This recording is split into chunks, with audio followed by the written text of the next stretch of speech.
Hello बच्चों, कैसे आप लोग? First class. तो चलिए आज के इस चैप्टर में हम लोग पढ़ने जा रहे हैं फ्रिक्शन और most important chapter for you.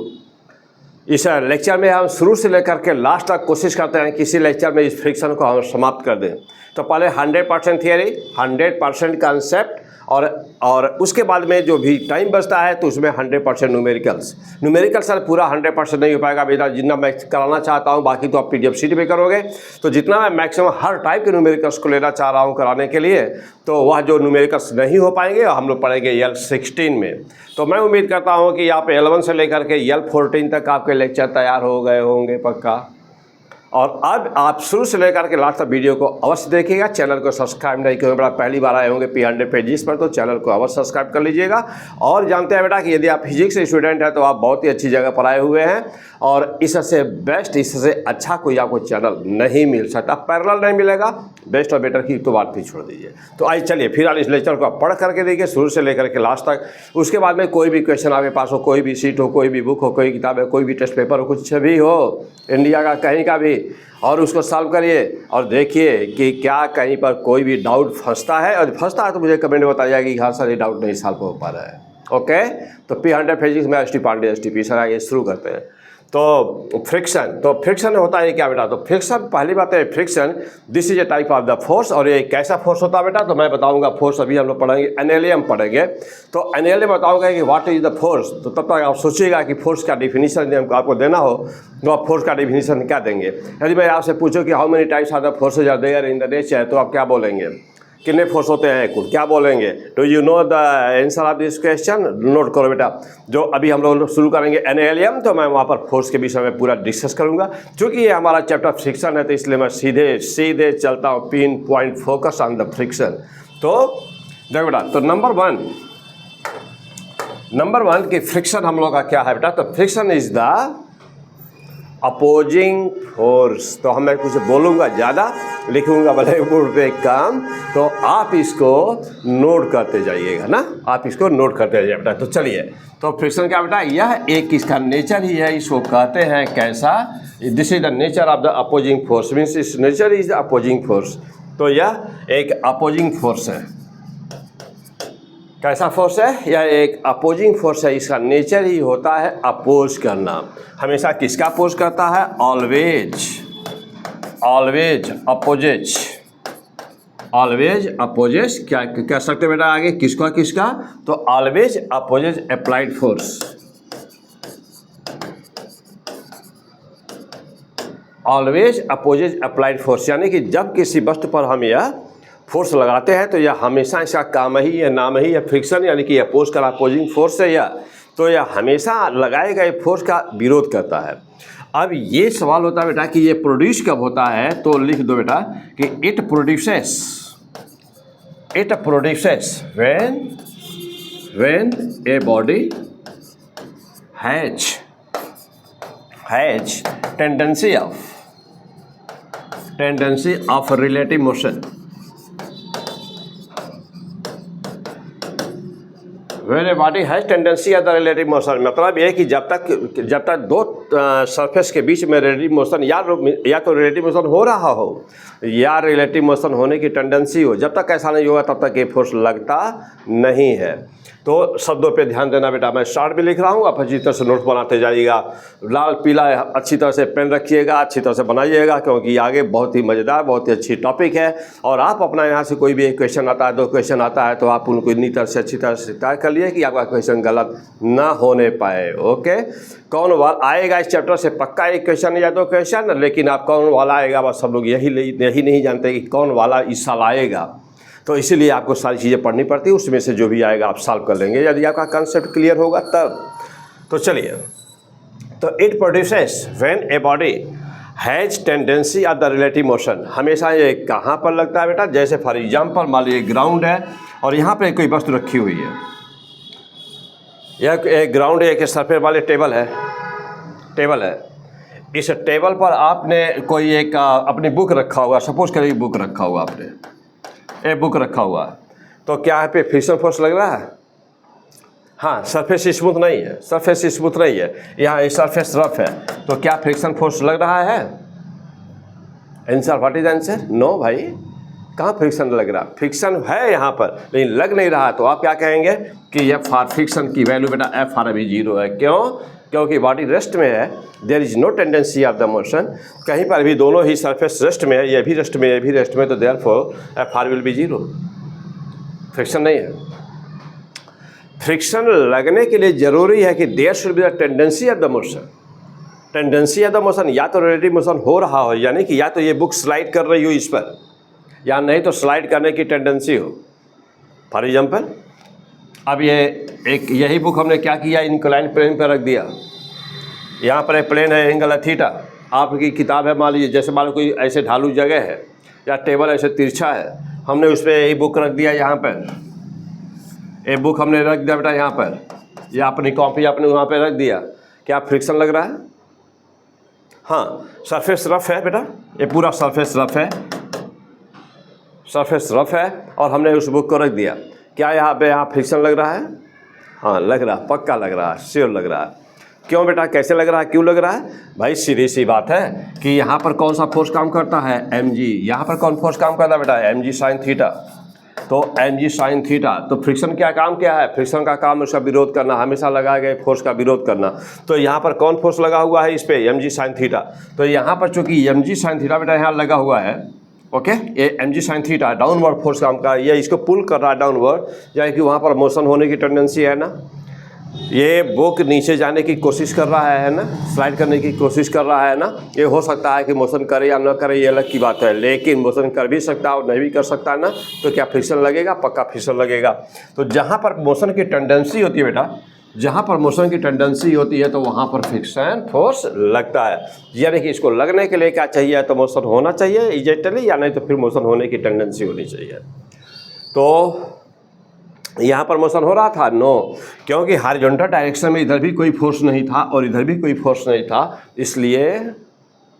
इसलिए फ्रिक्शन नहीं लग रहा था। तो फ्रिक्शन कब लगता है, कब नहीं लगता? What is the cause? The cause is the relative motion.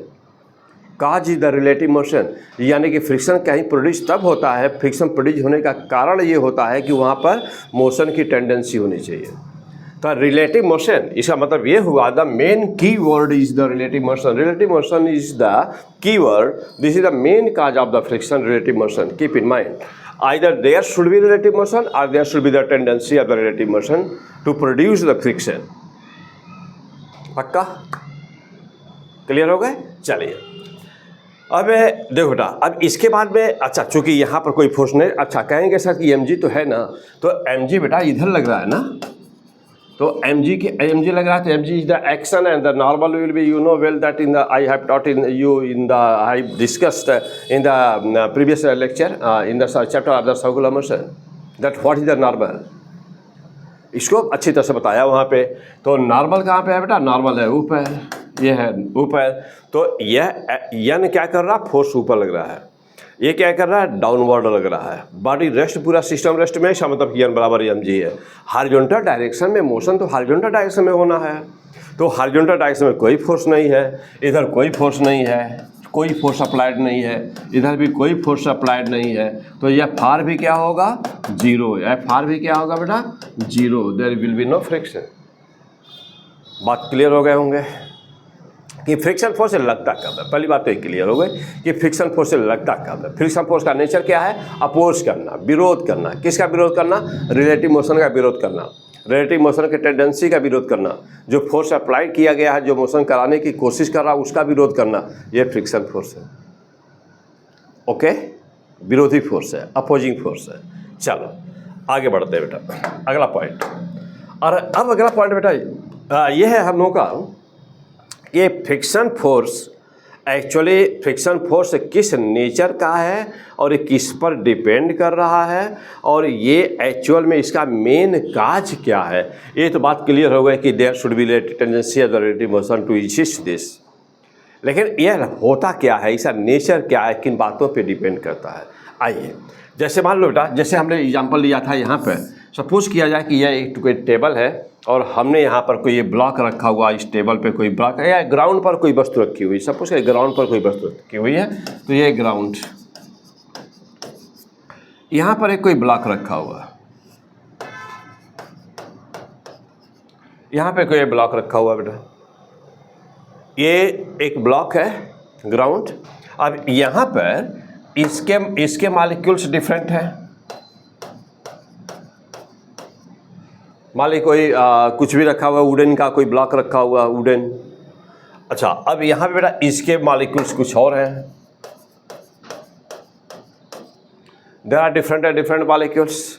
तो जानते हैं कि मॉलिक्यूल और मॉलिक्यूल के बीच में हमेशा फोर्स लगता है। जो फोर्स सेम मॉलिक्यूल के बीच में लगता है उसे कहते हैं कोहेसिव फोर्स, और जो डिफरेंट मॉलिक्यूल के बीच लगता है उसे कहते हैं एडहेसिव फोर्स। तो adhesive force and cohesive forces. तो सीधे मॉलिक्यूल्स आर डिफरेंट तो फोर्स तो लगेगा। कौन? Inter molecular forces. तो हमेशा दो वस्तुओं के बीच में इंटर मॉलिक्यूलर फोर्सेज लगते हैं। तो यहाँ पर क्या लग रहा है? यहाँ पर इनके बीच एक इंटर मॉलिक्यूलर फोर्स लगा हुआ है। क्या है बेटा? ये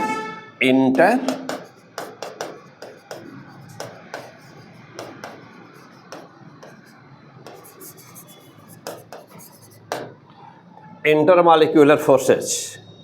तो आप जानते हैं कि there are two types of intermolecular forces, adhesive and cohesive forces. Cohesive forces same molecules के बीच, एडहेसिव फोर्सेस डिफरेंट मॉलिक्यूल्स के बीच। तो यहाँ पर ये मॉलिक्यूल किसके हैं? ये वुडन ब्लॉक है, ये ब्लॉक है बेटा, ये वुडन है, और ये ग्राउंड। इसके दोनों के डिफरेंट मॉलिक्यूल्स हैं। तो दोनों के डिफरेंट मॉलिक्यूल्स है, दो वस्तुएं हैं तो डिफरेंट मॉलिक्यूल्स होंगे। तो डिफरेंट मॉलिक्यूल के बीच में फोर्स लग रहा है। अभी इनके बीच में अब मैं कहूँ कि क्या यहाँ पर फ्रिक्शन है?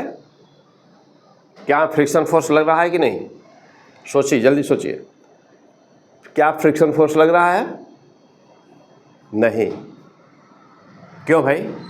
ये फोर्स कौन वाला कहलाएगा? कौन सा फोर्स ये कहलाएगा? ये तो इंटरमॉलिक्यूलर फोर्स है भाई। तो क्या अभी फ्रिक्शन फोर्स है? नो। क्यों? क्योंकि अभी हम मोशन कराने के लिए अभी ये बॉडी टेंडेंसी नहीं, मतलब इसे यहाँ पर कोई ऐसा फोर्स नहीं लगा हुआ है कि जो इसको मूव कराने की कोशिश कर रहा हो। तो इस फोर्स का ये जो फोर्स लगा हुआ है, लिंकिंग दिखाई दे रही है, मॉलिक्यूल के बीच में इंटरलिंकिंग है, इंटरलॉकिंग दिखाई दे रही है। तो ये जो इंटरलॉकिंग दिखाई दे रही है मॉलिक्यूल के बीच में, उसका काम क्या है? उसका काम है उसको स्टेबिलिटी प्रोड्यूस करना। उसका काम है मॉलिक्यूल के बीच में लगना, उसको इंटरलॉक करना। ऐसे फ्रिक्शन नहीं है वह।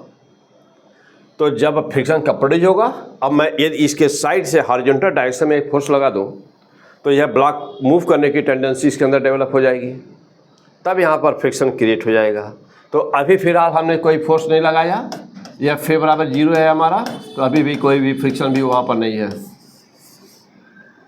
यदि हमने कोई फोर्स, F है मीन्स अप्लाइड फोर्स, तो अभी हमने कोई फोर्स नहीं लगाया, इसलिए F भी 0 है। क्यों? क्योंकि वो जो कोई रिलेटिव मोशन हो नहीं रहा दो सरफेस के बीच, और ना ही कोई रिलेटिव वेलोसिटी की टेंडेंसी या रिलेटिव मोशन की टेंडेंसी है।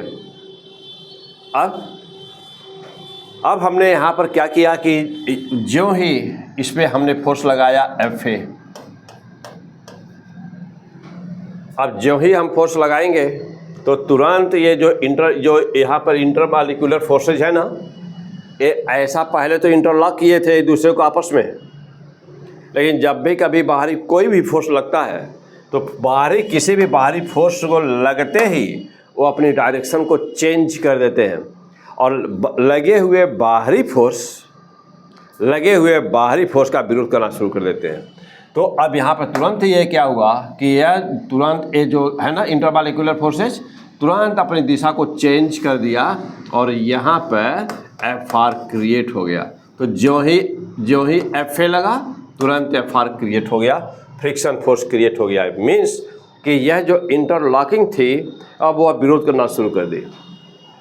तो जब ये विरोध करना शुरू कर दी, इसी को हम लोग कहते हैं क्या? इसी को हम लोग कहते हैं फ्रिक्शन फोर्स। मीन्स कि इसका नेचर हमेशा विरोध करने का होता है। यह एक नेसेसरी इविल होता है, यानी कि यह इम्पॉर्टेंट है लेकिन यह कोई फ़ायदा नहीं करता है, नुकसान नहीं करता है, एनर्जी को लॉस कराता है। तो इट इज़ द नेचर। इसका यदि बात करें बेटा नेचर कैसा है, तो नेचर कैसा है? तो nature is the electrical. Electrical किस क्वालिटी में आता है, मतलब कि किस कैटेगरी में फोर्स में आता है? तो कहेंगे ये इलेक्ट्रोमैग्नेटिक फोर्स है।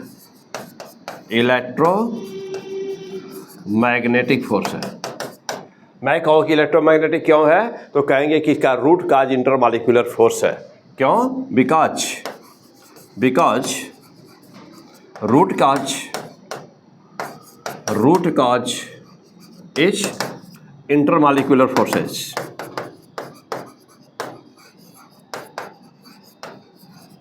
इंटरमॉलिक्यूलर फोर्सेस, क्योंकि इसका रूट काज इंटरमॉलिक्यूलर फोर्स है।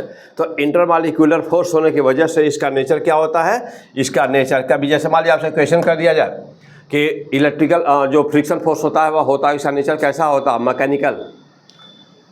पहला ऑप्शन मैकेनिकल, दूसरा थर्मोडायनामिकल, तीसरा इलेक्ट्रिकल, चौथा none of these.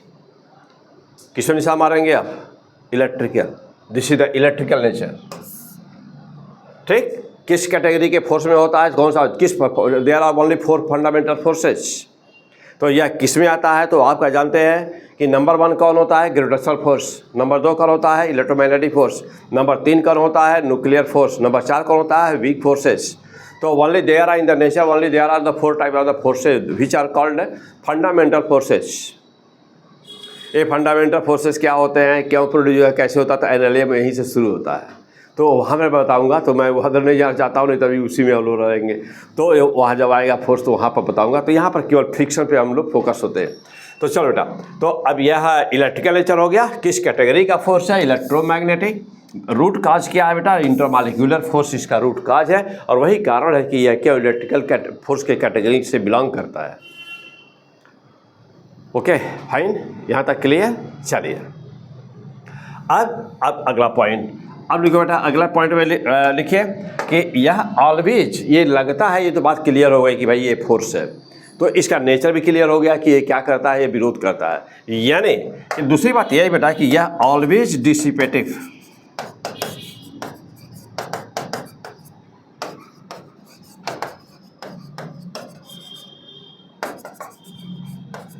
Means dissipative, यानी कि हमेशा एनर्जी का ये लॉस कराता है। तो हमेशा एनर्जी बस्ट ऊपर जिसमें लगता है उसकी एनर्जी का लॉस कराता है। तो या तो एनर्जी को लॉस कराएगा या तो नहीं कराएगा।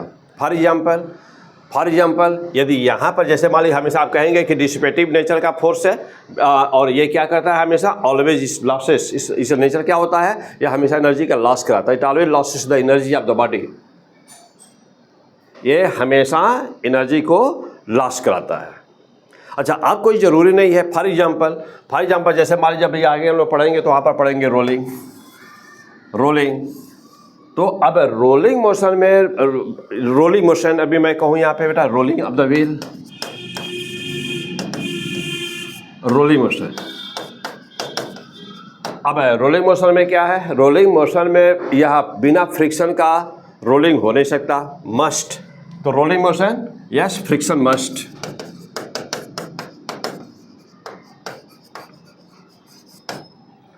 रोलिंग मोशन में फ्रिक्शन मस्ट है, लेकिन किसी भी प्रकार की एनर्जी का लॉस नहीं होता। No loss of energy.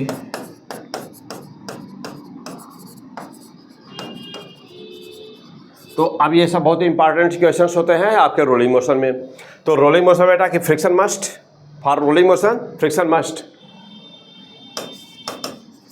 For rolling motion friction must. बिना फ्रिक्शन का रोलिंग होगा ही नहीं, क्योंकि टार्क कौन बनाएगा? होगा ही नहीं। लेकिन no loss of energy, no loss of the energy, किसी भी एनर्जी का कोई लॉस होता नहीं। एंड नाउ द क्वेश्चन कि ऐसा कैसे?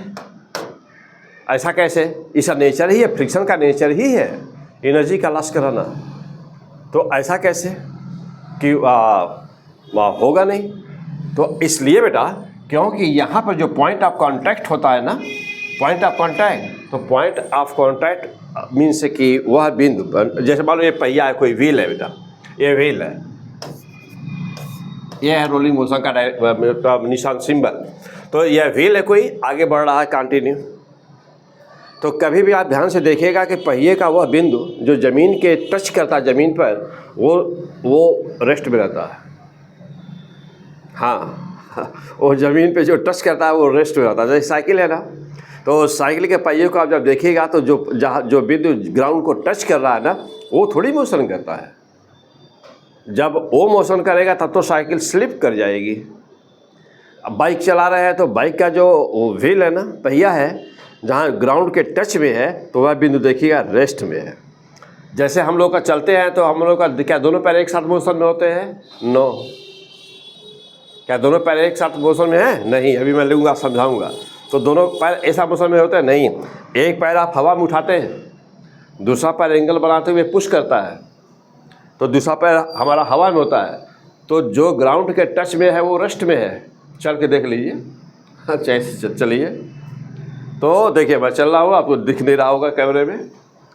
तो एक दूसरा पैर जो बताया, जिसको हमने हवा में उठाया, वो मोशन कर रहा है। जो ग्राउंड के टच में है वो कहाँ कर रहा है? वो तो रेस्ट में था। अब क्या हुआ? अब ये वाला, अब इसका नंबर है, इसको उठाया तो अब दूसरा वाला ग्राउंड के टच में और रेस्ट में है। जिस समय हमने एक को उठाया, आगे बढ़ा रहे थे, या दूसरे समय दूसरा मोशन में आ गया होता तो यदि फ्रिक्शन कम पड़ जाए तो जो दूसरा ग्राउंड पे है, टच में है, वो या तो आगे स्लिप कर जाए तो पीछे स्लिप कर जाए, तो क्या होगा? माउथ के बल गिर जाएगी। बात समझ आए? तो यहाँ पर बेटा, तो यहाँ पर for rolling motion friction must है। रोलिंग मोशन के लिए फ्रिक्शन मस्ट है, but no loss of the energy ना बेटा, but no loss of the energy, कोई एनर्जी का लॉस नहीं होता। लेकिन अब इसी बात को मैं दूसरे शब्दों में कहूँ बेटा इस तरह से, ये तो रोलिंग में देखा, अब लेकिन अब स्लाइडिंग जैसा देखा जाए। मान लीजिए कि यहाँ पर कोई एक लकड़ी का ब्लॉक है, मास m है, कौन सा फोर्स काम कर रहा है इस पर? mg sin थीटा फोर्स काम कर रहा है। अब ये सपोज यदि अब फ्रिक्शन किधर लग रहा है इसका बेटा, तो फ्रिक्शन जानते हैं कि जस्ट अपोजिट, तो यहाँ पर फ्रिक्शन लग रहा है बेटा। अच्छा, यार mg sin थीटा क्या कर रहा है? इसको स्लाइड करा रहा है। mg sin थीटा इसको स्लाइड करा रहा है। सपोज करें कि ब्लॉक मोशन में है, अब यहाँ एनर्जी का लॉस हो रहा होगा कि नहीं? पक्का हो रहा होगा। क्यों? देखिए क्यों। जो सरफेस कांटेक्ट में है, यहाँ पर नज़र इस पर डालें बेटा, इस पर नज़र डालिए। जो कांटेक्ट सरफेस है, most important point this contact surface, तो दोनों कांटेक्ट सरफेस, दोनों के सरफेस किसके? ब्लॉक के और इस इंक्लाइन प्लेन के, तो दोनों के सरफेस के बीच रिलेटिव मोशन हो रहा है। जो कांटेक्ट सरफेस है, रिलेटिव मोशन वहाँ होना चाहिए। दो सरफेस के बीच मोशन होना चाहिए। देखिए ये ब्लॉक का और इन प्लेन का, देखिए दोनों जब ये सड़क रहा है तो ये इंक्लाइन प्लेन तो अपनी जगह पे है, लेकिन यहाँ पे क्या हो रहा है? ये आगे बढ़ रहा है। तो देखिए घिस, यानी हम जो कहते हैं घिस रहा है, देखिए आगे बढ़ रहा है। तो जब आगे बढ़ रहा है, देखिए there is a relative motion, इसके सापेक्ष ये मोशन में है। अब दोनों एक साथ यदि एक ही वेलोसिटी से आगे बढ़े, 2 मीटर पर सेकंड से या भी 2 मीटर पर सेकंड से, अभी तो रिलेटिव वेलोसिटी 0 हो जाएगी, तब फ्रिक्शन नहीं लगेगा। एक 2 मीटर पर सेकंड से बढ़े और एक 0.5 मीटर से पर सेकंड से बढ़ेगा, डिफरेंट वैल्यू, न्यूमेरिकल वैल्यू, तब फ्रिक्शन लगेगा। क्योंकि अब रिलेटिव वेलोसिटी हो गई। तो there should be relative motion between two surfaces which surfaces are in contact, तब फ्रिक्शन लगता है। ठीक, ओके। अब हमारे समझ से बातें क्लियर हो गए होंगे कि यहाँ क्यों नहीं एनर्जी का लॉस हो रहा है और यहाँ एनर्जी का लॉस हो रहा है। अब यहाँ पर बेटा ये फ्रिक्शन है। अच्छा, अब मैं कहूँ कि यह कुछ डिस्टेंस स्लाइड करके आया, तो बेटा मैं कहूँ आपसे कि ये कुछ डिस्टेंस स्लाइड करके आया। कितना डिस्टेंस? यस, डिस्टेंस स्लाइड करके आया। तो यहाँ पर एनर्जी कितना लॉस किया होगा? जितना फ्रिक्शन के अगेंस्ट काम किया होगा। तो अब ये वर्क डन बराबर क्या हो गया? वर्क डन बराबर फ्रिक्शन फोर्स Fr। कितना दूर गया है? यस। तो what is the friction force? What is the work done against the friction force? That will be Fr into S। इतना काम किया, तो जो वर्क किया वो कहाँ हुआ? तो जो वर्क किया वो लॉस हो गया। किस फॉर्म में? हीट के फॉर्म में। कुछ पार्ट साउंड के फॉर्म में, कुछ हीट के फॉर्म में। मैक्सिमम हिस्सा 90% 95% किस में? हीट के फॉर्म में। इसे जब कोई चीज़ रगड़ते हैं तो वह चीज़ गर्म हो जाती है, हीट हो जाती है। कहाँ से एनर्जी आई? जो वर्क डन हुआ वही एनर्जी, जो वर्क डन हुआ वही एनर्जी हीट में कन्वर्ट हो गई। यस, आप हाथ रगड़ रहे हैं, एक हाथ को आप ऐसे रेस्ट में कर दिए, दूसरे को रगड़िए और थोड़ी देर बाद देख रहे हैं क्या हो रहा है। देखिए थोड़ी देर बाद आप करके देख लिए, अपना करिए देखिए, और थोड़ी देर बाद हीट हो गया। क्या हो रहा था, आप वर्क कर रहे थे, जो वर्क किए due to the friction that changes in the heat. Okay, तो चलिए, तो हम कहते हैं बेटा कि तो मीन्स कि इट ऑलवेज डिसिपेट्स एनर्जी, यानी कि यहाँ ये हमेशा एनर्जी को लॉस कराता है। तो कब कराता है कब नहीं कराता है, तो आपने दोनों का एग्जाम्पल देखा कि कब कराता है कब नहीं कराता है। तो एनर्जी का लॉस तब कराएगा जब दोनों के कॉन्टैक्ट सरफेस एक दूसरे के सापेक्ष रिलेटिव मोशन में होंगे तो कराएगा। वस्तु मोशन में है लेकिन यदि रिलेटिव वेलोसिटी नहीं है वहाँ सरफेस ऑफ कॉन्टैक्ट पर, तो फ्रिक्शन होते हुए भी एनर्जी का लॉस नहीं होगा। For example rolling motion, rolling motion is the best example. यहाँ पर ये बॉडी मोशन में है, ये बॉडी किस में है बेटा, वी वेलोसिटी से जा रही है, ये मोशन में है, ये मोशन में है, फिर भी यहाँ पर क्या हो रहा है, लॉस ऑफ एनर्जी है कुछ नहीं, लॉस ऑफ एनर्जी बराबर जीरो है। Clear cut? ओके, तो आपको बेटा कंसेप्ट पे थोड़ा सा डीप से समझना होगा। आजकल जो भी क्वेश्चन आ रहे हैं नीट को क्वालिफाई करने के लिए, IIT को क्वालिफाई करने के लिए, आपका कंसेप्ट बहुत स्ट्रांग होना चाहिए। अब ऐसे जैसे मान लीजिए कि हल्के फुल्के में पढ़ लेंगे तो उसे काम चलने वाला नहीं है, इस सेशन रीजन के क्वेश्चंस गलत हो जाएंगे। तो क्या, क्यों, कैसे, चलिए अब आगे बढ़ते बेटा हम लोग। अब हम कहते हैं बेटा कि यदि मान लो ये तो क्लियर हुआ, ये तो बेटा क्लियर हुआ कि फ्रिक्शन फोर्स, अगला पॉइंट, ये तो क्लियर हुआ कि हाँ फ्रिक्शन फोर्स होता है। अच्छा, ये फ्रिक्शन फोर्स क्या करता है, क्लियर हुआ। फ्रिक्शन फोर्स किस टाइप का फोर्स है, क्लियर हुआ। इसका नेचर क्या होता है, भी क्लियर हुआ। हाँ हुआ कि नहीं, हाँ बोलो भाई, क्लियर हो गए। चलो क्लियर हो गया बेटा, तो कमेंट में लिख देना कि यस सर बहुत अच्छा क्लियर हो गया, लिख देना। सही में नहीं क्लियर हो तो लिख देना कि नहीं क्लियर हुआ, ठीक है ना। चलो, तो अब यहाँ पर एक क्लियर हो बेटा कि क्या होता है। अब चलो, अच्छा अब ये बेटा हमेशा होता कहाँ पर है, हमेशा होता कहाँ पर है, ऐसा क्या कोई दिशा वगैरह कोई फिक्स है? हाँ दिशा वगैरह फिक्स है। कहाँ होता है बेटा, तो लिखिए, अब लिखिए कि it is always along the surface of contact, along the surface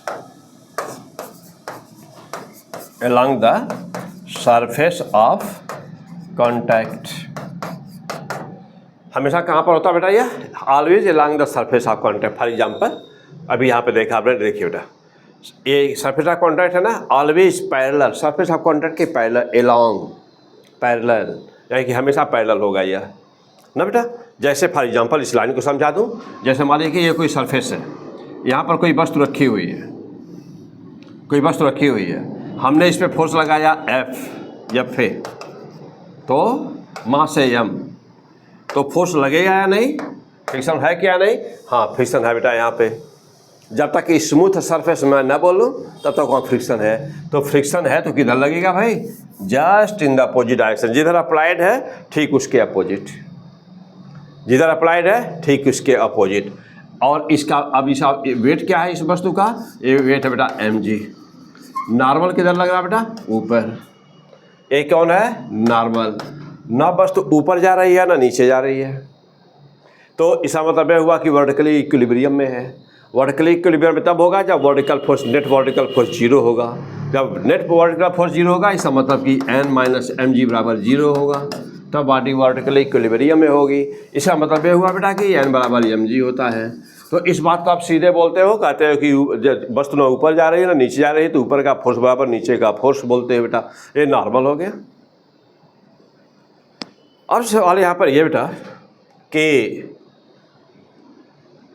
हमेशा नॉर्मल फोर्स, आप पढ़ चुके हो पिछले चैप्टर में सर्कुलर मोशन में, कि नॉर्मल फोर्स हमेशा कहाँ होता है। तो नॉर्मल फोर्स हमेशा, अब हम लोग देखने जा रहे हैं बेटा कि मैग्नीट्यूड इसका क्या होता है ना। तो अब देखने जा रहे हैं कि मैग्नीट्यूड क्या होता है बेटा, magnitude of F R friction force. Friction force की वैल्यू क्या होती है बेटा, मैग्नीट्यूड इसका क्या होता है, अब हम लोग ये देखने जा रहे हैं। तो जानते बेटा कि हमेशा पढ़े हुए हो कि नॉर्मल जो फोर्स होता है ना, नॉर्मल वह हमेशा कॉन्टैक्ट सरफेस के परपेंडिकुलर होता है। तो अब देखो बेटा यहाँ पर क्या है, कॉन्टैक्ट सरफेस के परपेंडिकुलर। तो नॉर्मल ऑलवेज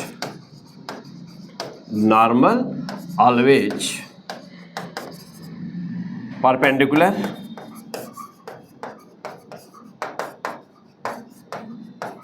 टू द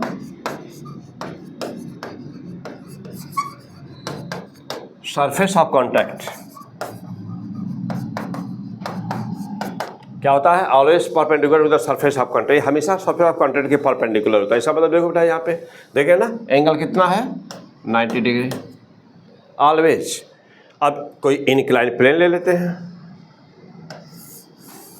यहाँ पर कोई एक इनक्लाइन प्लेन ले लीजिए, यहाँ पर कोई एक मास रख दो बेटा, यहाँ पे ये एंगल थीटा है, सरफेस रफ है,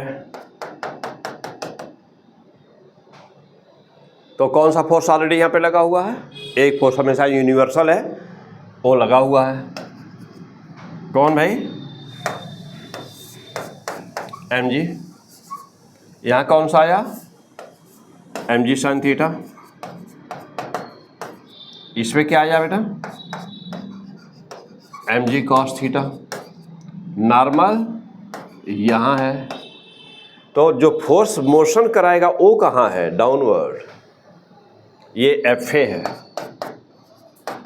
क्यों FA है, अप्लाइड फोर्स। क्यों है, कौन सा फोर्स मोशन कराने के लिए रिस्पॉन्सिबल है, जो मोशन कराने के लिए रिस्पॉन्सिबल है, करा रहा है, उसके अगेंस्ट हमेशा फ्रिक्शन होगा।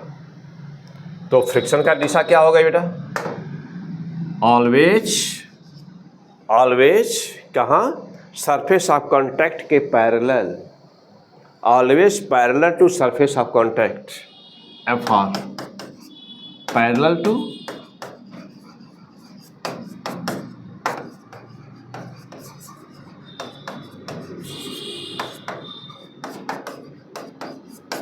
always parallel to the surface of contact.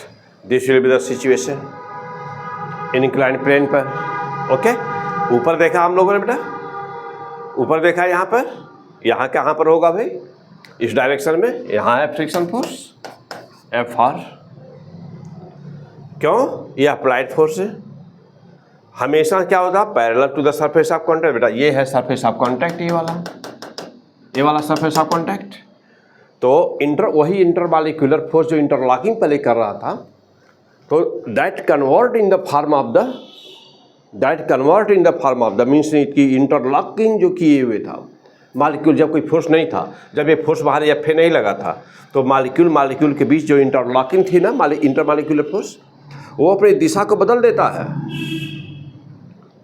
देता है और वही लगाए गए फोर्स का विरोध करने लगता है, जिसको हम फ्रिक्शन फोर्स कहते हैं। इसलिए कहते हैं कि this is the nature the opposing force. अब तो यह दिशा कैसे बदल देता है, इसीलिए इसकी एक मेन प्रॉपर्टी होती है कि दिस इज द ये मतलब एक ऐसा फोर्स होता है बेटा कि जो अपने मतलब ज़रूरत के हिसाब से अपनी दिशा को तुरंत चेंज कर देता है।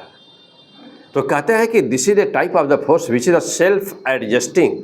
तो मेन नेचर इसका ये होता है बेटा कि ये कैसा होता है फोर्स, तो लिख दीजिए यहाँ पर, it is an self adjusting force. It is a self adjusting force, self adjusting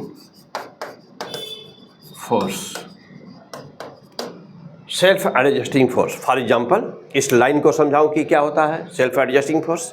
देखो बेटा, जैसे मान लीजिए कि अभी एक कोई इंक्लाइन प्लेन है, सेल्फ एडजस्टिंग का मतलब क्या होता है बेटा, मैं उसको समझाने जा रहा हूँ। देखिएगा, यहाँ पर एक वस्तु रखी हुई है M, कौन सा फोर्स नीचे काम कर रहा है, mg sin थीटा। कौन सा फोर्स नीचे काम कर रहा है, mg sin थीटा। आइए बेटा, यहाँ पर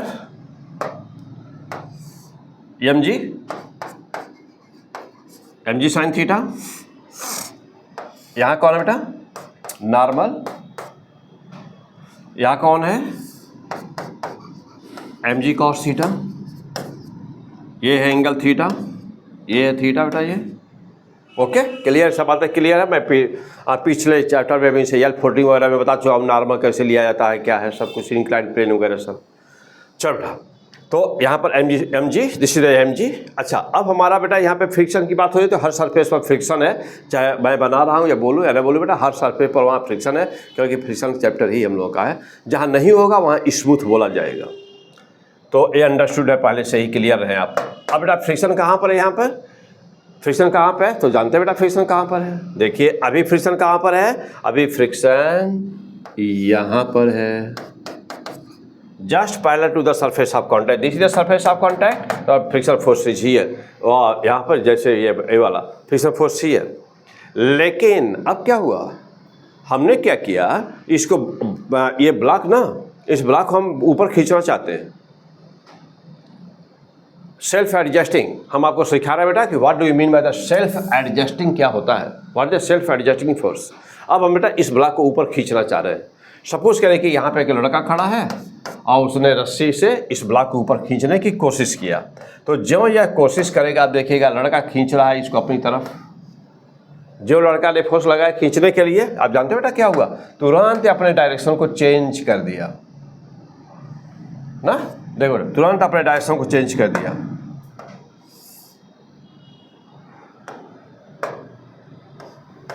लड़का जो ये पे फोर्स लगाया FA खींचने के लिए, तो जो फोर्स लगाया FA एक रस्सी के थ्रू, तुरंत इसने अपने डायरेक्शन को चेंज कर दिया और FR डाउनवर्ड हो गया, तुरंत डाउनवर्ड हो गया, डायरेक्शन देख चेंज कर दिया ना। तो इसी के कहते हैं बेटा कि सेल्फ एडजस्टिंग फोर्स, क्योंकि अब मेन फोर्स किधर लग गया, ऊपर। तो mg sin थीटा ऑलरेडी पहले से था और पहले से ब्लॉक रेस्ट में था। सपोज करें कि इनिशियली एट t बराबर 0 block was in rest, at t बराबर 0 ब्लॉक वॉच इन रेस्ट, तो ब्लॉक पहले से रेस्ट में था t बराबर 0 पर। जो आपने फोर्स लगाया इसने अपनी दिशा को बदल दिया। अब ये लड़का चाहता है कांस्टेंट स्पीड से ब्लॉक को ऊपर खींचना, तो what is the now the minimum force, what is the minimum force required to move the block upward with constant speed। एक क्वेश्चन हो गया, अब क्या करना पड़ेगा, तो अब देख रहे हैं बेटा F बराबर कितना हो गया, means what is the FA, तो FA will be how much, constant speed से जाना है, इसका मतलब हुआ कि ऊपर का फोर्स बराबर नीचे का टोटल फोर्स, कांस्टेंट स्पीड जाना है, क्योंकि जो नेट फोर्स होना चाहिए बॉडी पर क्या होना चाहिए, 0 होना चाहिए फॉर इक्विलिब्रियम, क्योंकि फाइनली एक्सेलरेशन कोई है नहीं।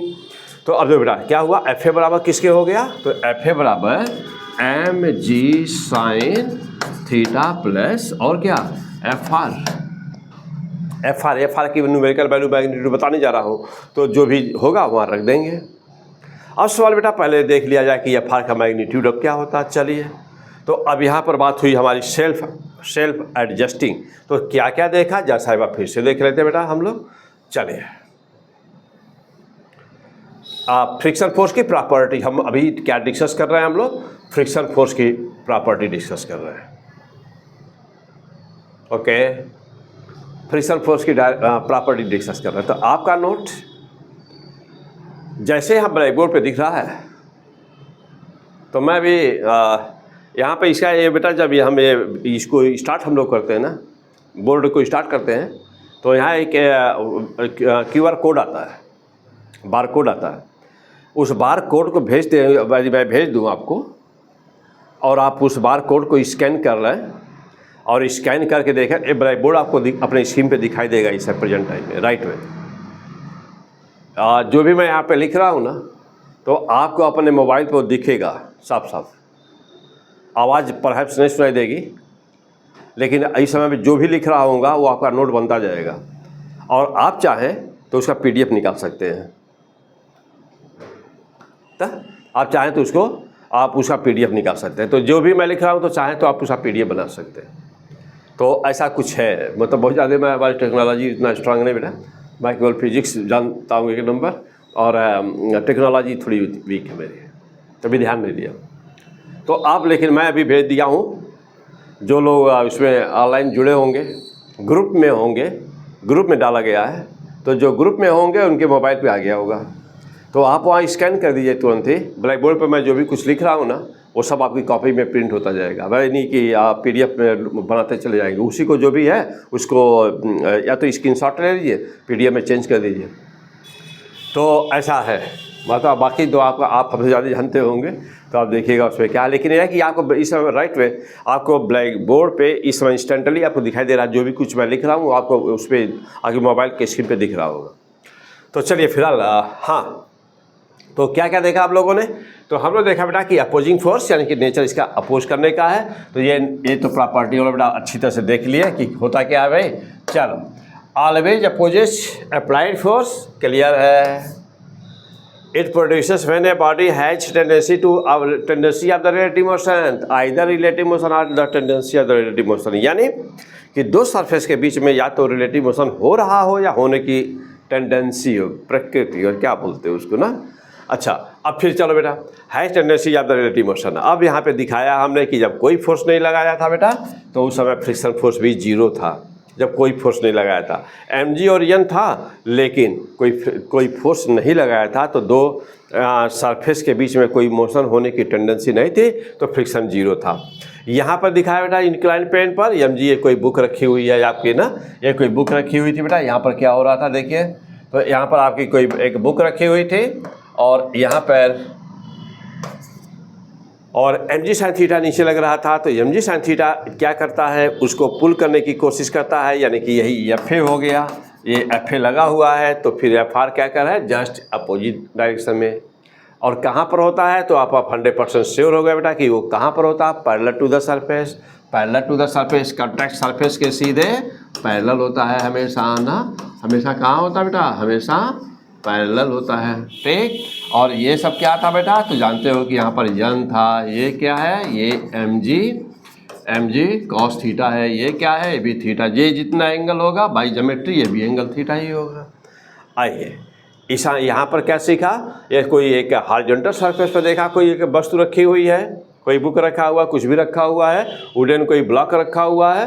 तो देखो बेटा कि यहाँ पर जो है एक मालिक्यूल के बीच में कैसे ओरिजिनेट होता है, means what is the cause of the origination of this force, ये ओरिजिन क्यों होता है, इसका काज क्या है, तो वो भी देखा बेटा, क्लियर हो गया। फ्रिक्शन फोर्स ना बेटा कैसे होता है, क्या होता है। अब नेचर देखा, कैसा नेचर बेटा, इसका इलेक्ट्रिकल नेचर है। किस नेचर का फोर्स है, तो इलेक्ट्रिकल नेचर है, और यह इलेक्ट्रोमैग्नेटिक कैटेगरी का फोर्स है। ये 4 ही कैटेगरी होती है, उन 4 में से इलेक्ट्रोमैग्नेटिक बिलोंग करता है। Because the root cause is the intermolecular force, ऐसा इसलिए होता है बेटा। अच्छा, अब फिर क्या है, वो डिसिपेटिव नेचर का फोर्स, यानी कि हमेशा एनर्जी का लॉस कराता है। तब वहाँ पर हमने 2 केसेज ले लिया और समझाया आपको कि कब एनर्जी का लॉस कराएगा, यहाँ पर कब नहीं, मोशन होते हुए भी कब एनर्जी का लॉस नहीं कराएगा, यहाँ पर, ठीक। अब चलो, it is always along the surface of contact. तो यस, तो सरफेस ऑफ कॉन्टैक्ट, देखिए ये फोर्स लगा रहे हैं, सरफेस ऑफ कॉन्टैक्ट, ओके। अब यहाँ पे आई बात, तो यहाँ पर देखो यहाँ पर इंक्लाइन प्लेन में कहाँ पर है, सरफेस ऑफ कॉन्टैक्ट के अलॉन्ग। ये डायग्राम बना हुआ है, यहाँ पर भी देखिए along the surface of the contact, self adjusting. तो सेल्फ एडजस्टिंग क्या होता है, एक क्लियर हुए। अब बात रही कि व्हाट इज़ द मैग्नीट्यूड, चलिए तो अब चलते बेटा कि व्हाट इज़ द मैग्नीट्यूड पे चलते हैं। मैग्नीट्यूड, तो magnitude of the friction force बेटा, हेडिंग डाल दें, magnitude of friction force, magnitude of the friction force heading डाल दी बेटा। चलिए अब दोनों केस लेकर के हम लोग देखते हैं। जैसे मान लीजिए कि यहाँ पर एक कोई वस्तु रखी हुई है, मास m है, ये कोई ये सरफेस है, ये कोई ये सरफेस है, और यहाँ पर mg, this is the normal, ये हमने F लगाया, तो फ्रिक्शन फोर्स कहाँ होगा? Now you are sure, this is the F_R, opposite direction में। ये तो अब क्लियर हो गया हम लोग। अब फिर इसके बाद पूरा डिस्कस कर दिया बेटा। अब इसको फिर से हमारे समझ डिस्कस करने की जरूरत नहीं है, आप यहाँ पर क्लियर हो गए होंगे। चलो बेटा, F_R। Now the question, what is the value, what will be the value of the F_R? F_R का मान कितना है ना? F_R का मान कितना है, ये क्या होता है, कितना होती है इसकी वैल्यू? चलिए बेटा, तो यहाँ पर जानते हो F_R जो होता है ना, वह बिल्कुल ही हमेशा सीधा F_R का मतलब होता है बेटा कि यह सीधे नॉर्मल पे डिपेंड करता है कि ये हाउ मच नॉर्मल, यानी कि F_R depend on the normal value. Friction force की वैल्यू नॉर्मल पे डिपेंड करती है। अच्छा, अब बात रही बेटा कि दूसरा किस चीज़ पे डिपेंड नहीं करता। जैसे मान लो कि अभी हम लोग देखे हैं बेटा कि पहले पर दो शब्द यहाँ पर नोट कर लिया है, तब हम न्यूमेरिकल वैल्यू निकाले बेटा। अगला पॉइंट नोट करें पहले कि it only depend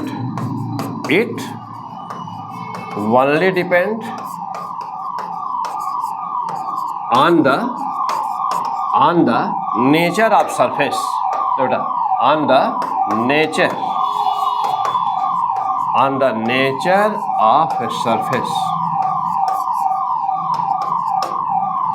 it only depend on the nature of the surface, यानी कि यह नेचर ऑफ सरफेस, यानी कि कभी भूलने ना पाए बेटा ये लाइन ना, कि it only depend on the nature of surface पे इक्वल डिपेंड करता है। और जो सबसे इंपॉर्टेंट बात यहाँ पर ये आई बेटा निकल कर ना, कि इट नेवर डिपेंड्स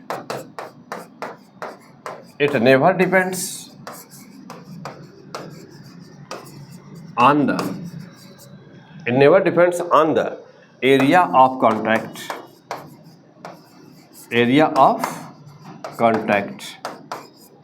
मीन्स कि यह कभी भी ना बेटा, कभी भी, most important, never depend on the area of contact. बेटा एरिया ऑफ कॉन्टैक्ट क्या? Never, it never depend on the area of contact.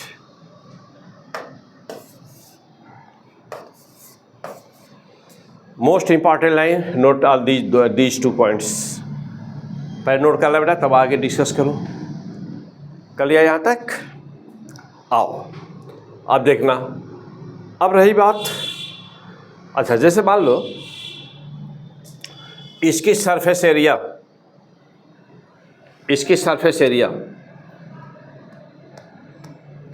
2 metre square है। ये ग्राउंड है और ये जो वुडन ब्लॉक है, इसकी एरिया 2 मीटर स्क्वायर है, नीचे 2 मीटर स्क्वायर। यदि हम इसको 4 मीटर स्क्वायर कर दें, तो क्या फ्रिक्शन फोर्स चेंज हो जाएगा? यानी कि सरफेस ऑफ कॉन्टैक्ट को बदल दें तो क्या फ्रिक्शन फोर्स चेंज हो जाएगा?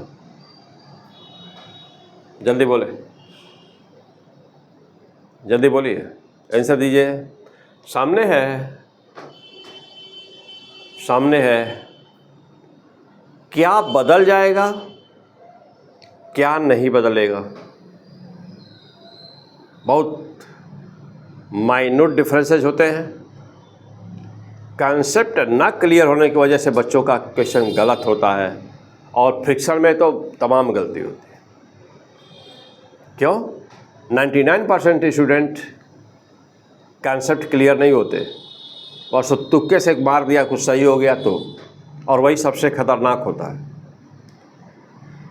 चलो बेटा आइए, अब जैसा देखें बेटा, साफ साफ लिखा हुआ है कि it only depend on the nature of the surface. तो चूंकि ब्लॉक वही है, मान लो बेटा ये वुडन ब्लॉक है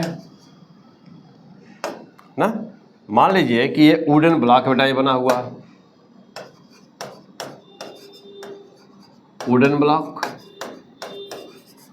तो ये वुडन ब्लॉक है, इसके मॉलिक्यूल्स तो वही है, उसके मॉलिक्यूल्स वही हैं। जो ग्राउंड है इसके मॉलिक्यूल्स ये हैं। तो जब नेचर पे ही डिपेंड करता है तो अभी भी मैं कहा हूँ कि अभी भी तो वुडन है ना, वुड का ही बना हुआ है, और ये ग्राउंड है तो ये ग्राउंड अभी भी वही ग्राउंड है, मॉलिक्यूल में तो चेंज हुआ ही नहीं। तो जब मॉलिक्यूल में चेंज नहीं हुआ तो फ्रिक्शन कोफिशिएंट है, यानी कि जो फ्रिक्शन है इनके बीच, कोफिशिएंट ऑफ जो फ्रिक्शन है उसमें तो कोई चेंज हुआ ही नहीं।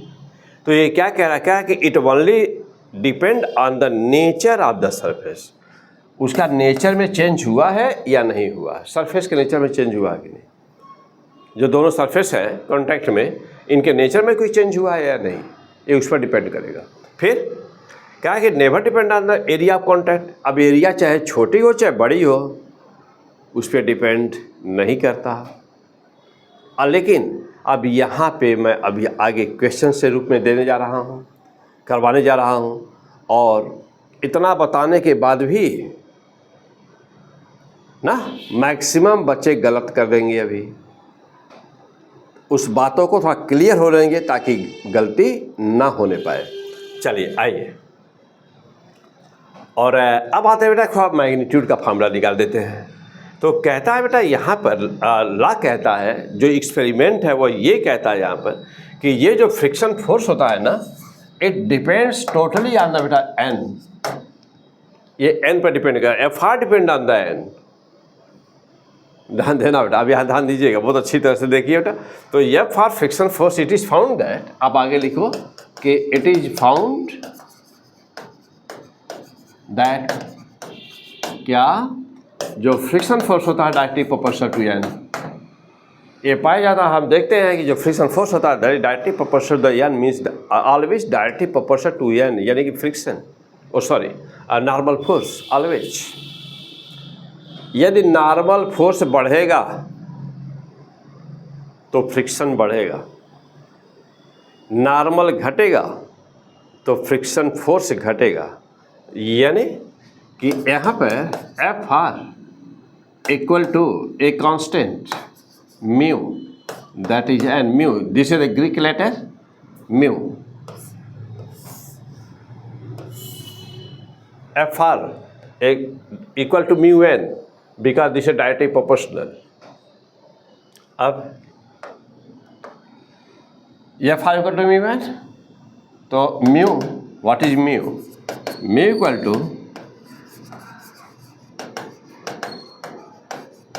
Coefficient of friction, mu equal to coefficient of friction. यदि हम क्या है कि म्यू बराबर होता क्या, तो mu equal to F R upon N, F R upon N. और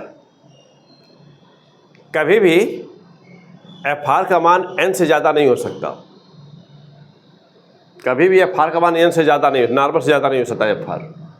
इसका मीन्स ये हुआ कि mu always less than one, mu always less than one, one mu always less than one, एक से कम ही होगा ऑलवेज, 0.999 हो सकता है बट वन नहीं, नॉट वन। 0 पॉइंट मतलब ये कहता है कि 1 से कम, 0 से लेके 1 तक, यानी 1 से कम ही रहेगा ऑलवेज। अब चलो, अब जहाँ ध्यान देना बेटा कि this is the coefficient, this is the coefficient, और जो कोफिशिएंट होते हैं वो जनरली हमेशा लगभग कांस्टेंट होते हैं मैक्सिमम केसेस में। तो here the mu is constant. अब ध्यान दीजिएगा, मेन बात है बेटा, अब यहाँ पे जो म्यू आया है ना, तो mu equal to constant always, mu equal to constant always for pair of contact surface, mu equal to constant always for the pair of contact surfaces. जो दो सरफेस कॉन्टैक्ट में है उनके लिए म्यू का मान हमेशा कांस्टेंट है, यानी कि उनका फ्रिक्शन कोफिशिएंट हमेशा कांस्टेंट है। ठीक, अब चल बेटा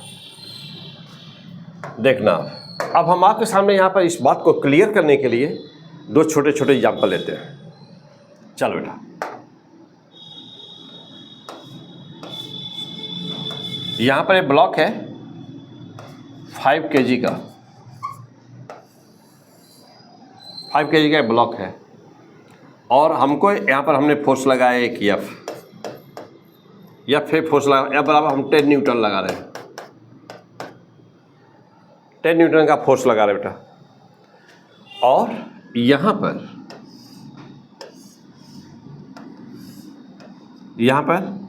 एक 15 kg का ब्लॉक है और हमने वही फोर्स लगाया F = 10 Newton,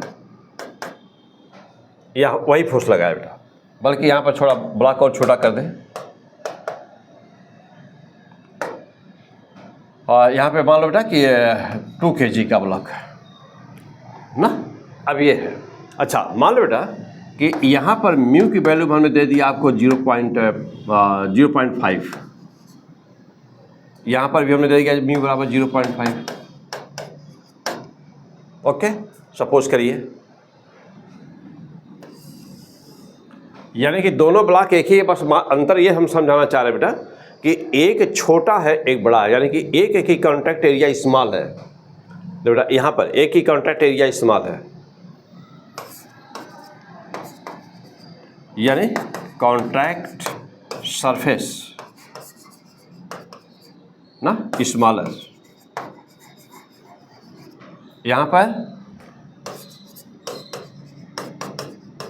contact surface larger in comparison to the charge, क्योंकि ये 2 किलो है, ये 15 किलो है, बड़ा है, तो यानी कि बड़ा है, तो बड़ा है तो ऊंचाई लंबाई चौड़ाई हम मान लेते हैं सब बड़ा है।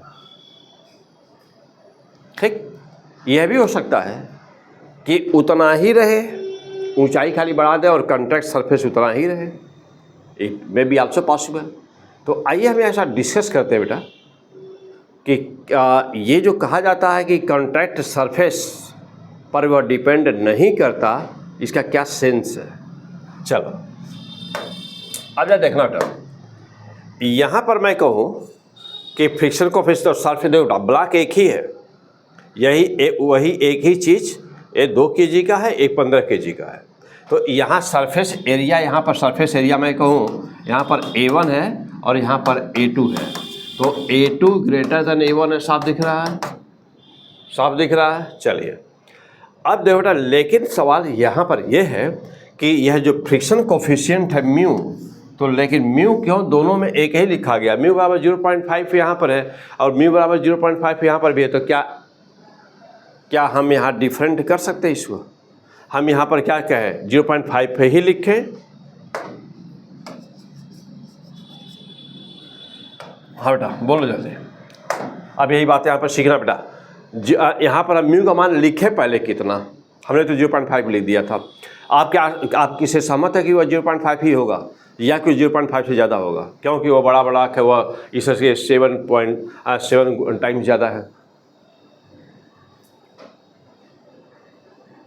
ना, उतना ही होगा। हाँ पक्का श्योर। आप कहोगे कि सर ऐसा कैसे? देखो बेटा, यहाँ पर यह जो म्यू होता है ना, ये नेचर पे डिपेंड करता है, ओनली नेचर, ओनली नेचर। और क्या बेटा, डज नॉट, बेटा does not, okay, does not depend on area of contact, area of contact, वही जो हम लोग डिस्कस कर रहे थे। अच्छा अब सवाल ये बेटा कि यहाँ पे नॉर्मल कितना है, तो यहाँ पे नॉर्मल बेटा देखो क्या हो जाए, क्या बनेगा, ये हो गया mg, ये हो गया n। तो इस फार्मूले के अकॉर्डिंग ये देखूँ तो हम लोग फोर्स कितना मिला बेटा, एफ आर का मान, एफ आर का मान मिला इसमें, एफ आर का मान मिला म्यू n, और n बराबर क्या मिला mg, तो म्यू बराबर कितना आ गया हम लोग का, म्यू बराबर mg, तो म्यू बराबर म्यू है बेटा और n बराबर mg, तो एफ आर की वैल्यू आ गई, देखो एफ आर की वैल्यू आ गई क्या, तो एफ आर की वैल्यू आ गई, एफ आर की वैल्यू म्यू mg वैल्यू रख दिया जाए, तो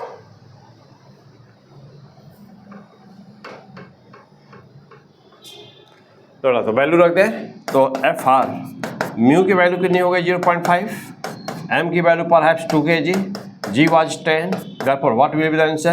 This will be 5 into 2 यानी 10 न्यूटन। 10 न्यूटन, तो 10 न्यूटन का फोर्स लगा बेटा यहाँ।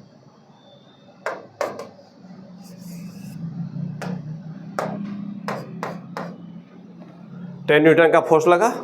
आइए अब मैं कहूँ कि यहाँ पे बताओ क्या हुआ, यहाँ कितना फोर्स लगा। आइए नो प्रॉब्लम बेटा, देखो क्या है, यहाँ पे कौन mg, यहाँ पर कौन n, फोर्स लगाया इधर से, फ्रिक्शन किधर क्रिएट हुआ, इधर एफ आर ना। यहाँ पर भी वही बात, फ्रिक्शन कहाँ पर लगा बेटा, यहाँ पर फोर्स लगाया इधर, लगा इधर। चलो अब एफ आर बराबर यहाँ पर कितना हुआ, वही चीज क्या, mu N mu M G. चलो अब यहाँ एफ आर कितना हुआ, एफ आर बराबर म्यू का मान 0.5 इंटू एम कितना बेटा 15, जी कितना है 10, ए कितना होगा बेटा 5, ए कितना हुआ 15, ए कितना हुआ बेटा 75 न्यूटन। जानते हैं। अब जरा देखिएगा बेटा, अब इस दोनों केसेज हम देख रहे हैं बेटा, म्यू तो बराबर है, म्यू 0.5 है 0.5, म्यू तो बराबर है। क्या फ्रिक्शन फोर्स भी दोनों पे बराबर है? तो बात समझना बेटा, यही समझाना चाह रहे थे हम आपको कि म्यू बराबर होता है, कोफिशिएंट बराबर होता है, तो कहा जाता है बेटा कि कोफिशिएंट नहीं डिपेंड करता है। अब रही बात कि फ्रिक्शन फोर्स डिपेंड करता है कि नहीं, तो फ्रिक्शन फोर्स भी डिपेंड नहीं करता। अरे भाई फ्रिक्शन फोर्स डिपेंड नहीं करता तो ये कैसे, या देखो भाई फ्रिक्शन फोर्स एक बार कह रहे हैं हम कि फ्रिक्शन फोर्स डिपेंड नहीं करता, और फिर जो है देख रहे हैं कि यहाँ पर मास बढ़ाने से, देखो बेटा यहाँ मास बढ़ा देने से ना, मास बढ़ा देने से जब फ्रिक्शन फोर्स यहाँ पर 75 हो गया, और यहाँ पर जो फ्रिक्शन फोर्स बेटा वो 10 ही जो है, और उसके बावजूद भी कह रहा हूँ कि डिपेंड नहीं करता। तो ये अंतर कैसे आया? मैं कह रहा हूं कि केवल नेचर पे डिपेंड करता है, तो नेचर तो वही है भाई, जो यहाँ है वो यहाँ है। सरफेस ऑफ कांटेक्ट, एरिया कहीं नाम नहीं लिया गया एरिया का, नेचर वही है।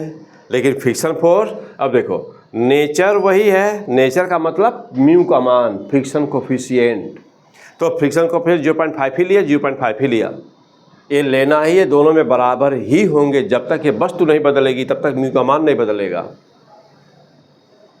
समझे ना। Friction coefficient does not depend on the area contact. और अब दो शब्द है, दोनों पे ध्यान देना, नाम अलग देखो, सुनो पहले, फ्रिक्शन कोफिशिएंट और फ्रिक्शन फोर्स। फ्रिक्शन कोफिशिएंट और friction force, friction coefficient mu है और फ्रिक्शन फोर्स म्यू एन है या फार है, बात समझा। तो दोनों पहले दो चीज़ें हैं। कभी कभी स्टूडेंट इतना जानता ही नहीं है कि फ्रिक्शन कोफिशिएंट और फ्रिक्शन फोर्स में व्हाट इज द डिफरेंस, तो कहाँ से क्वेश्चन सही होगा। अब फाइनल आंसर फिर आगे, तो यह जो फोर्सेज आए हैं ये किसकी वजह से बढ़े, जब फ्रिक्शन कोफिशिएंट उतना आई है तो किसकी वजह से बढ़े, नॉर्मल की वजह से बढ़े हैं ये। और नॉर्मल बराबर किसके था, तो नॉर्मल बराबर तो केवल हमारा एम जी था। तो अब तो जी तो हमारा कांस्टेंट है, जी तो यही रहेगा, चाहे सरफेस छोटा हो, चाहे वस्तु छोटी हो, चाहे बड़ी हो, तो जी तो वही रहेगा। तो इसका मतलब हुआ बेटा कि जो हमारा फ्रिक्शन फोर्स बढ़ा उसके लिए हूँ इज द रिस्पॉन्सिबल, तो केवल नॉर्मल फोर्स। तो फ्रिक्शन फोर्स, अब एक छोटा एक लाइन लिख दीजिए आगे। अब लिखिए कि friction force F R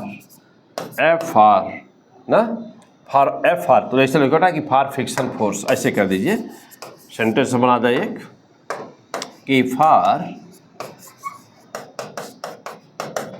friction force only normal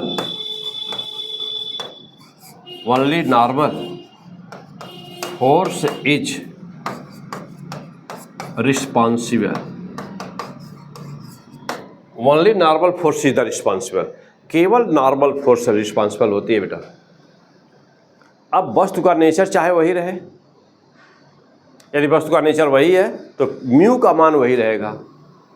और अब फिर लिखो बेटा, यहाँ पे फिर से लिखो अलग से दोबारा कि mu only depend on nature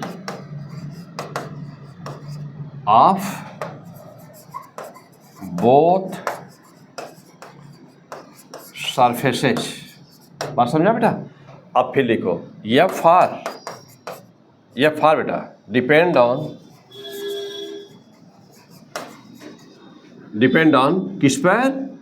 हाँ, एन पर, normal N, depend on N पर डिपेंड करता है एन में परिवर्तन हुआ कि नहीं हुआ। तो अब आप क्या कहोगे बेटा कि mu and F R both does not depend on क्या बेटा? Area of contact.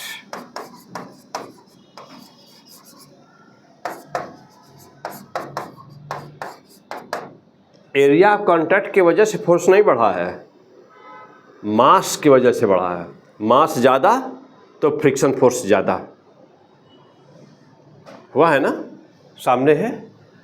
मास यहाँ ज़्यादा था बेटा, देखो यहाँ पे मास ज़्यादा, फ्रिक्शन आया ज़्यादा, फ्रिक्शन फोर्स आया, लेकिन यहाँ पे म्यू का मान तो वही रहा। क्लियर हो गए? तो ये था बेटा हम लोग का एक्सप्लेनेशन, मोस्ट इम्पॉर्टेंट बातें। ये 3 बातें फिर से आप नोट करें, इस पे चिंतन करें, थोड़ा सा अपना दिमाग भी लगाएं, ठीक बेटा? इनमें भूलिएगा नहीं कोई भी बातें।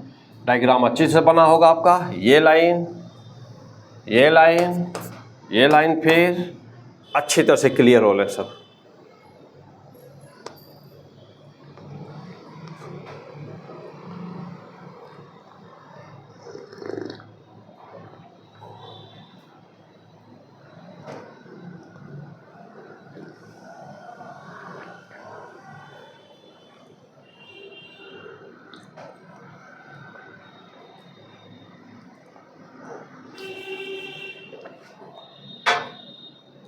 हो गया यहाँ तक?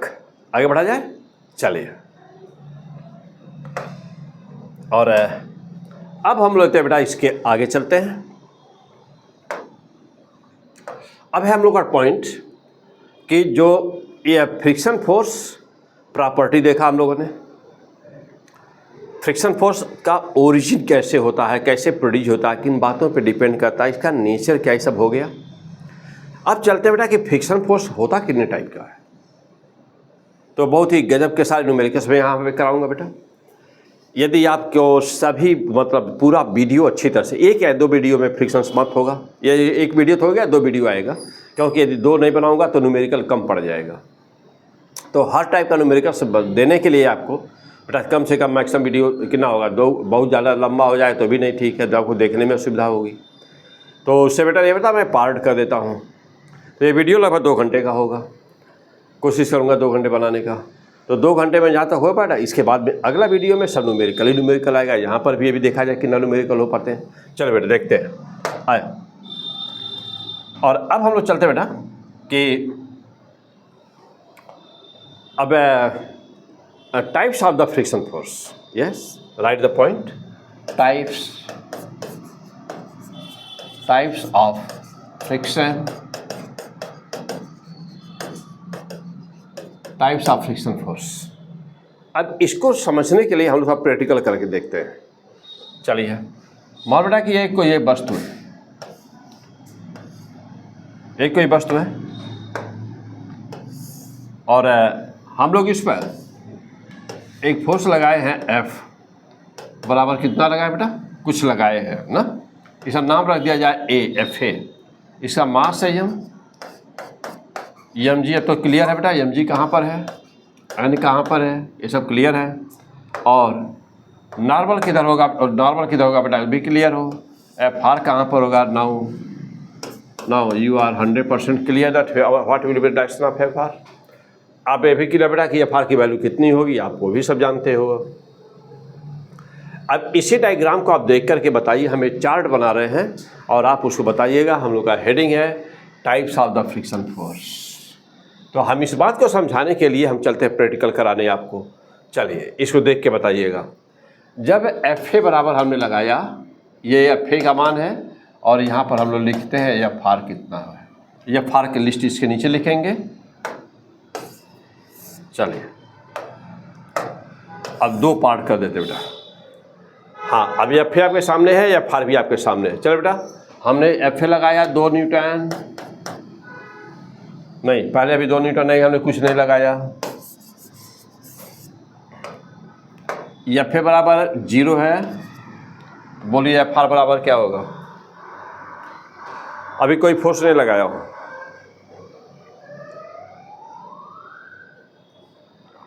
जब भी हम यहाँ पर कह रहे हैं बेटा कि हम फोर्स अभी नहीं लगाए हैं, तो मीन्स कि ये देख रहे हैं ना फोर्स कहाँ पर है? FA, यस, हॉरिजॉन्टल डायरेक्शन में, जो जैसे हम चाहे पुश कर रहे हो चाहे पुल कर रहे हो, हॉरिजॉन्टल डायरेक्शन में उसको हमको वस्तु को स्लाइड कराना है। तो हम अभी कोई फोर्स नहीं लगाए हुए हैं। आप बोलो बेटा FR बराबर, लिख दो नीचे, आगे लिखो। लिख दिया? चलो बेटा, मान लो हमने 2 न्यूटन लगाया हुआ और वस्तु अभी भी मोशन में नहीं आई, FR का मान लिखिए।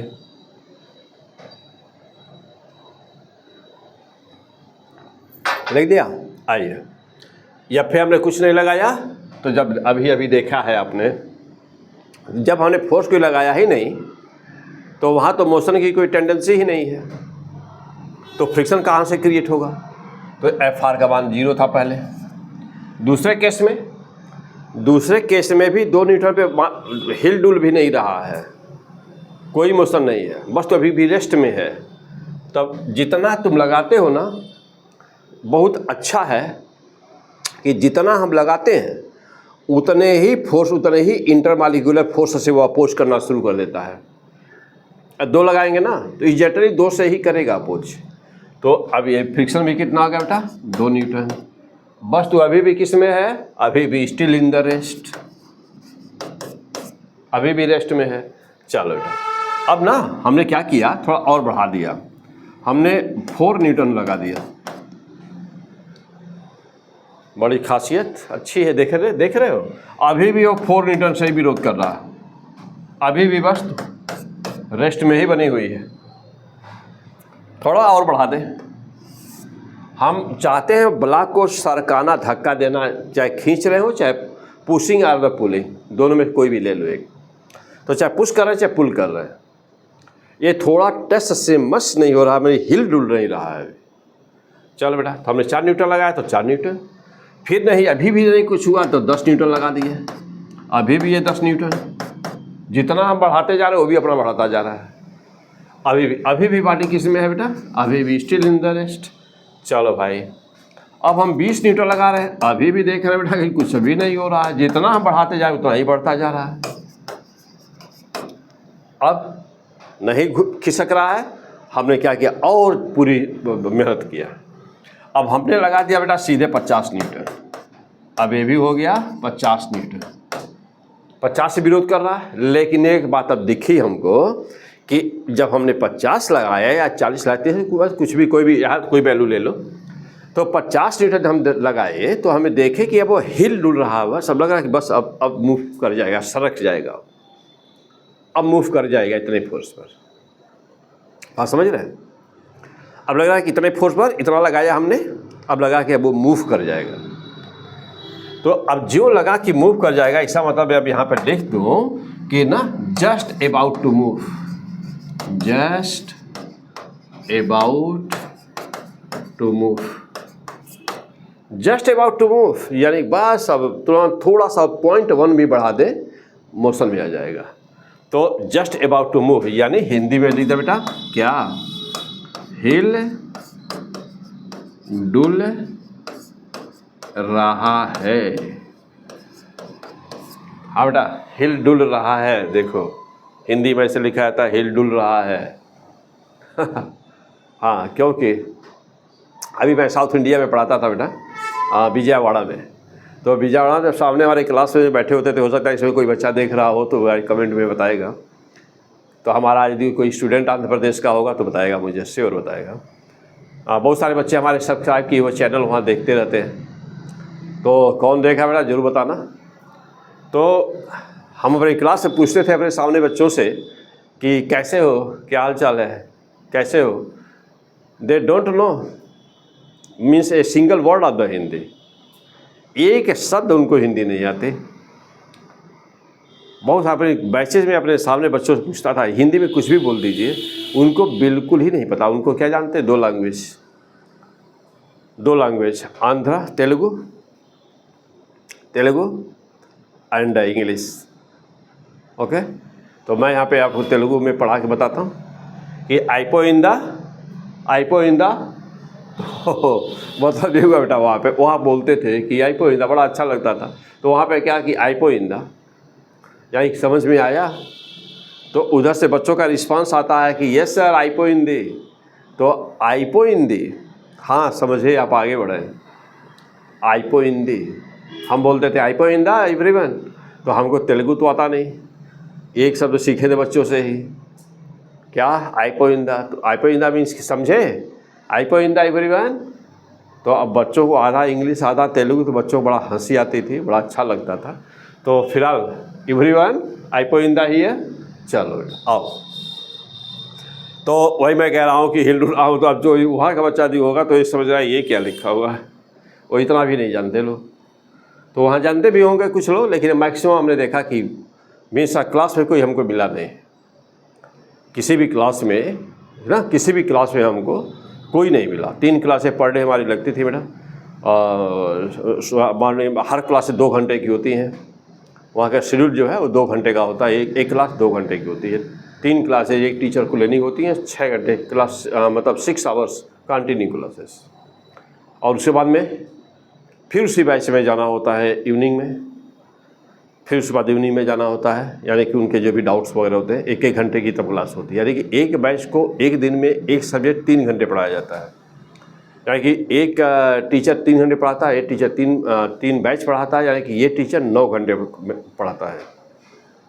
ये अब हम ब्रांड का नाम नहीं यहाँ उचित है लेना, फिलहाल चलो बेटा। तो बस इशारा कर दो कि जहाँ से अभी 2023 में इंडिया फर्स्ट रैंक बच्चे आए थे ना, IIT main, IIT advance, NEET first rank, IIT main first rank, IIT advance first rank, मैं उसी ब्रांच में था।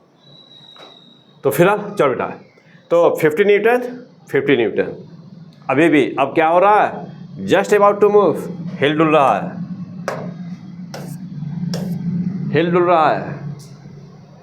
अब यदि हमने, हाँ यदि अब हमने थोड़ा भी 0.1 भी बढ़ा दिया, जैसे मान लो अब हमने 50.1 न्यूटन कर दिया, ब्लॉक किस में आ गया, यस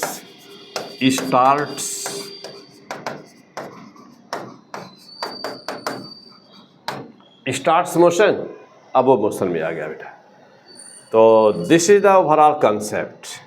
अब कहोगे सर इससे बातें तो हमारी कुछ क्लियर नहीं हो पा रही,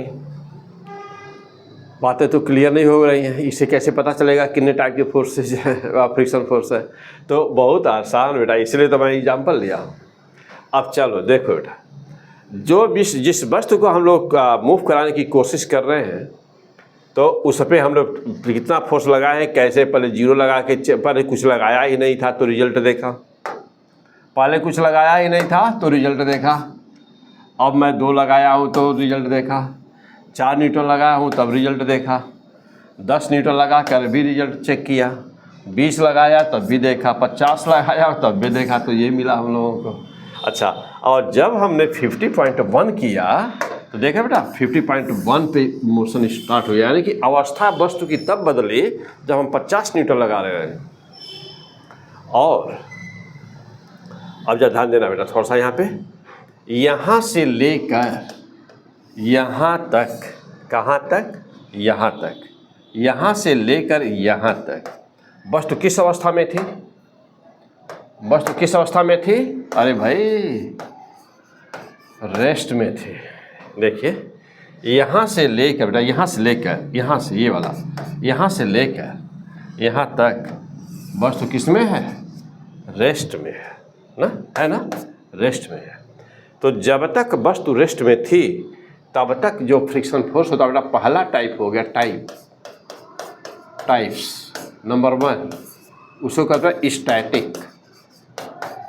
static friction force. Static friction force, static means rest, rest में बॉडी है, स्टेशनरी है, स्टैटिक है। तो यहाँ से लेकर, यहाँ से 0 से लेकर 50 तक तो बस रेस्ट में थी। 50 पे हिल डुल रही थी, तो भैया जहाँ हिल डुल रही थी ना, उसको हम थोड़ा अलग कर लेते हैं। यानी कि अब इसका हम दूसरा नाम कह सकते हैं बेटा, इसका हम दूसरा नाम क्या दे दें?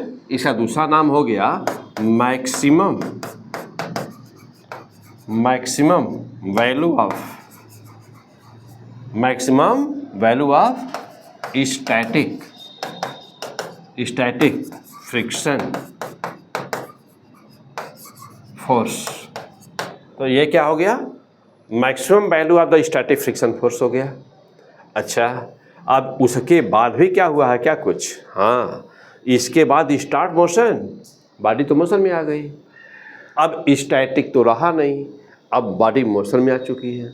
तो जब बॉडी मोशन में आ गई ना, तो अब इस समय जो फ्रिक्शन हुआ, जब बॉडी मोशन में आ गई, तो अब यहाँ फ्रिक्शन हमारा बदल गया। अब जो फ्रिक्शन क्या बॉडी मोशन में आ गई तो क्या फ्रिक्शन नहीं है? फ्रिक्शन अभी भी है, लेकिन अब बॉडी मोशन में आ गई, मॉलिक्यूल मूव कर रहे हैं। तब क्या बोले? अब कहते बेटा, उसको कहते हैं ना काइनेटिक फ्रिक्शन,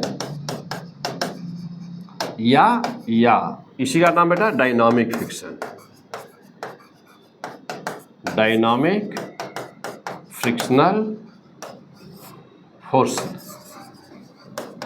तो डायनामिक फ्रिक्शन फोर्स यानी कि काइनेटिक फ्रिक्शन फोर्स, और ये maximum value of the static friction force. अब ये जो होता है बेटा maximum value of the static friction force ना, इसी को कहते हैं limiting friction force, limiting friction force. अब बेसिकली देखा जाए, सिंप्लीफाई कर दिया जाए, तो बेसिकली मैं अब आपसे कहूँ बेटा कि फ्रिक्शन फोर्स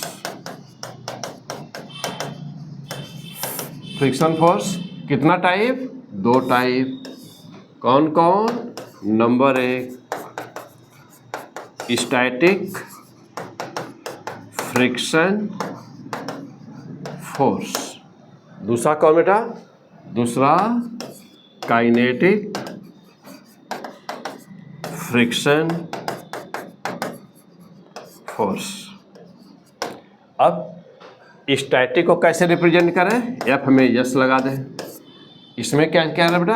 एफ में के लगा देंगे, ये काइनेटिक हो गया। अच्छा, अब तीसरा एक और था ना, एक और था लिमिटिंग था ना। हाँ, तो लिमिटिंग अलग से टाइप थोड़ी है, लिमिटिंग तो मैक्सिमम वैल्यू इसी का है ना, तो इसका maximum value of static,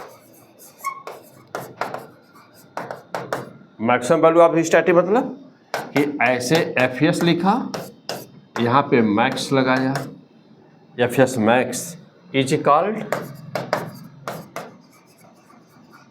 limiting friction force, limiting friction force. तो क्या हुआ बेटा? लिमिटिंग। अब कैसे रिप्रेजेंट करोगे? तो अब लिखो बेटा, इसको एफ में एल लगा दोगे और कहोगे कि एफ एस मैक्स के बराबर होगा। अब जब एफ एल का मान निकाला होगा तो क्या करिएगा बेटा? एफ एल बराबर बस वही, कुछ नहीं, mu S, yes means static, तो और इंटू एन, बस मान निकल गया। ठीक, तो एफ एल बराबर म्यू एस, यस क्या बेटा? Static friction coefficient, mu S static friction coefficient. अब यदि हम कोफिशिएंट की बात करें, टाइप कितने होते हैं बेटा? आओ जरा देख लें, कोफिशिएंट की भाषा में देख लें। म्यू कितने टाइप के बेटा? म्यू 2 टाइप, बस वही, और क्या। तो कौन कौन? स्टैटिक, तो ऐसे कैसे लिखेंगे? म्यू में यस लगा दो बेटा। नंबर दूसरा कौन है? काइनेटिक काइनेटिक यानी कि क्या करो, म्यू में के लगा दो। अब यह जो काइनेटिक है तो मोशन कितने टाइप के हो सकते हैं, 2 टाइप के। कौन कौन, तो बेटा अब यहाँ यह 2 टाइप का होगा। फिर एक कौन, स्लाइडिंग, दूसरा कौन, रोलिंग। कोई वस्तु जैसे साइकिल का पहिया है, क्या कर रहा है, रोल कर रहा है। और इंक्लाइन प्लेन पर कोई ब्लॉक हमने छोड़ दिया और सरक रहा है, स्लाइडिंग। जैसे मान लीजिए कि आपने क्या किया, फर्श पर कोई ब्लॉक ले लीजिए या कोई किताब ले लीजिए, कोई भी सामान ले लीजिए और इस पर फ्लोर पर, फर्श पर ऐसे थ्रो कर दीजिए, वो सरकते हुए जा रहा है, स्लाइडिंग। तो अब ये होगा स्लाइडिंग। तो स्लाइडिंग में बेटा ऐसे लिखा कि म्यू, यहाँ कह देंगे क्या, स्लाइडिंग। अब यहाँ पर लिखेंगे म्यू, यहाँ लगा देंगे रोलिंग। अब तो ये म्यू एस। अब इसका जब एफ एल हमको निकालना होगा बेटा, जब एफ एल निकालना होगा तो यही म्यू एस की वैल्यू लेते हैं हम लोग एफ एल बताने के लिए। कितना बेटा, एफ एल बताने के लिए क्या, म्यू एस इंटू एन करते बेटा। और जब आपको ये बताना होगा एफ क्या, एफ के बताना होगा, एफ के कौन सा, स्लाइडिंग। तो क्या करोगे बेटा, म्यू के लगाओगे, एन लगा दोगे। अच्छा अब ये कौन वाला है, स्लाइडिंग वाला बेटा। के कैसा, के कौन वाला ये है, के स्लाइडिंग। अच्छा यदि रोलिंग हो रहा हो कहीं और हमको बताना हो एफ के, तो बेटा तो एफ के बराबर क्या हो जाएगा, तो एफ के बराबर म्यू के कौन सा है, स्लाइड रोलिंग है बेटा, तो रोलिंग लोगे इनटू एन कर दोगे। तो कैसे हम फ्रिक्शन फोर्स कहीं पर भी कैलकुलेट करते हैं, तो ये है बेटा फार्मूला यहाँ पे। अच्छी तरह से बी श्योर, कंसेप्ट अपना बेटा बिल्कुल क्लियर कर लीजिए थोड़ा सा। चलिए ऊपर से पहले बार फिर से दिखाऊंगा आपको। चलो फ्रिक्शन देखो, types of the friction force, types of the friction force बेटा फिर से क्लियर हुई है।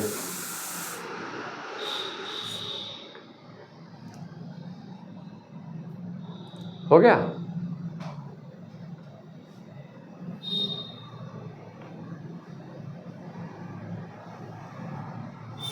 एफ एल क्या होता है, देखो बेटा एफ एल क्या होता है, म्यू के फॉर्म में फ्रिक्शन कोफिशिएंट बेटा, फ्रिक्शन कोफिशिएंट। तो फ्रिक्शन कोफिशिएंट के फॉर्म में देखा हम लोगों ने स्टैटिक और काइनेटिक, यस। अब हमेशा ही देखो बेटा, अब हमेशा ही अच्छा अभी पूरे चीज़ों को, इन सभी चीज़ों को हम एक ग्राफ पर प्लॉट करते हैं बेटा।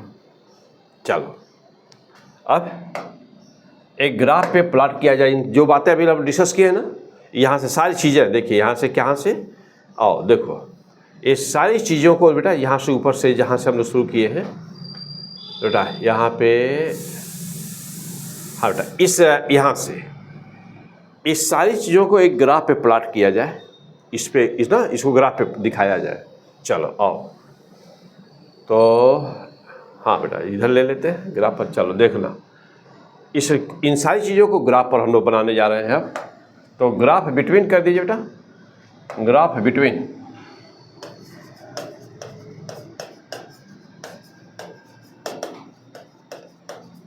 F A and F S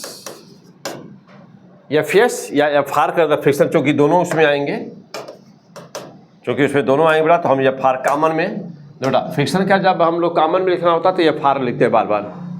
अब वहाँ स्टैटिक और एफ के अलग अलग नहीं लिखते, तो कॉमन में लिखना है तो एफ आर लिख दीजिए, फ्रिक्शन फोर्स।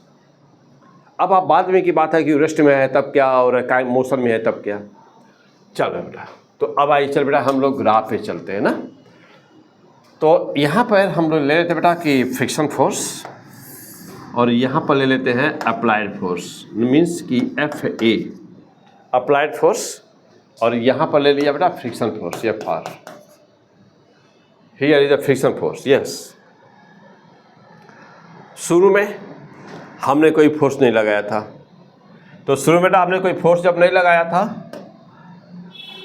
तो पहला डाटा देखिए, कोई फोर्स लगाया 0 पे 0, तो 0 पर 0 यानी कि जब ये 0 था तो ये भी 0 था, मीन्स ग्राफ यहाँ से शुरू होने जा रहा है कि नहीं। और फिर देखिए 2 पे 2, 4 पे 4, 10 पे 10, 20 पे 20, मीन्स डायरेक्टली प्रोपोर्शनल, जितना इधर उतना इधर, यानी कि ग्राफ मूल बिंदु से जाएगा, ओरिजिन से जाएगा और दोनों वैल्यू बराबर यानी ठीक बीच से जाएगा। तो ठीक बीच से जाएगा तो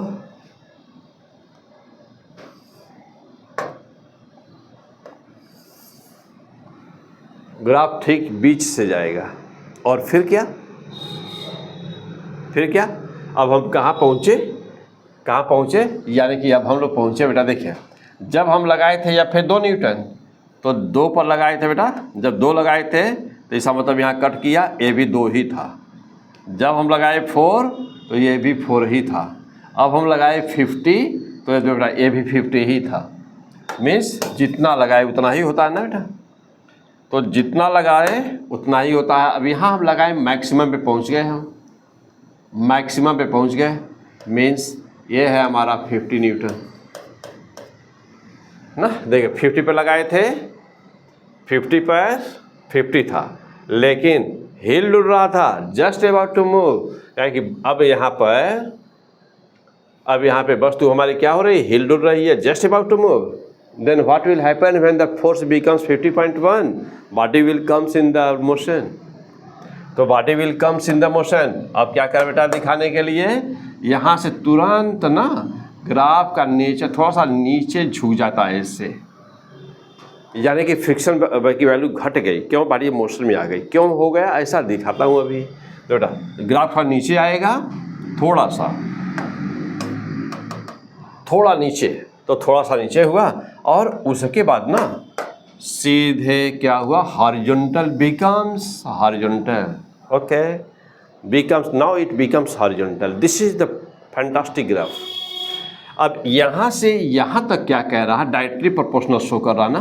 तो देखो बेटा यहाँ से लेकर ओ से लेकर ए तक, और ये है कौन, यही है बेटा FL, यानी कि FL मीन्स पढ़े हो अभी क्या, F यस की मैक्सिमम वैल्यू।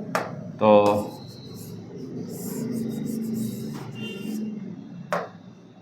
बेटा यहाँ पे FL equal to FS max, और यहाँ से लेकर यहाँ तक, तो यह तो FL हो गया, ये जो मैक्सिमम वैल्यू है ये वाला। इसके बाद यहाँ से लेकर यहाँ तक क्या है, स्टैटिक फ्रिक्शन फोर्स। यहाँ से लेकर बेटा यहाँ तक स्टैटिक फ्रिक्शन। अब यहाँ पे क्या हुआ, बॉडी मोशन में आ गई है, तो अब ये हो गया कौन, काइनेटिक। मीन्स इसके नीचे जस्ट एक किसकी लाइन है बेटा, ये है काइनेटिक। तो अब ये FK हो गया। तो this is the FL, this point is the FL, this point is the FK। और काइनेटिक की वैल्यू देख रहे हो बेटा, काइनेटिक, अब आप ये फोर्स बढ़ाते जा रहे हो, बट दिस बिकम्स कांस्टेंट। तो kinetic friction force does not depend on the applied force. तो काइनेटिक फ्रिक्शन बेटा, काइनेटिक FK डज नॉट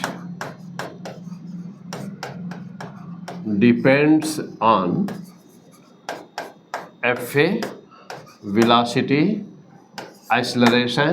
किसी भी चीज़ पर देखो बेटा वो इंडिपेंडेंट है, लगाए गए फोर्स पर, वेलोसिटी पर, एक्सेलरेशन पर, सब पर वो क्या है, independent, does not depend on the applied force, applied velocity या द अप्लाइड एक्सेलरेशन। अब सवाल ये है कि इसको देखने से साफ क्लियर हो रहा है कि FK less than FS max, या यूं कहें कि एफ के लेस देन एफ एल, दो लाइनें नोट करें।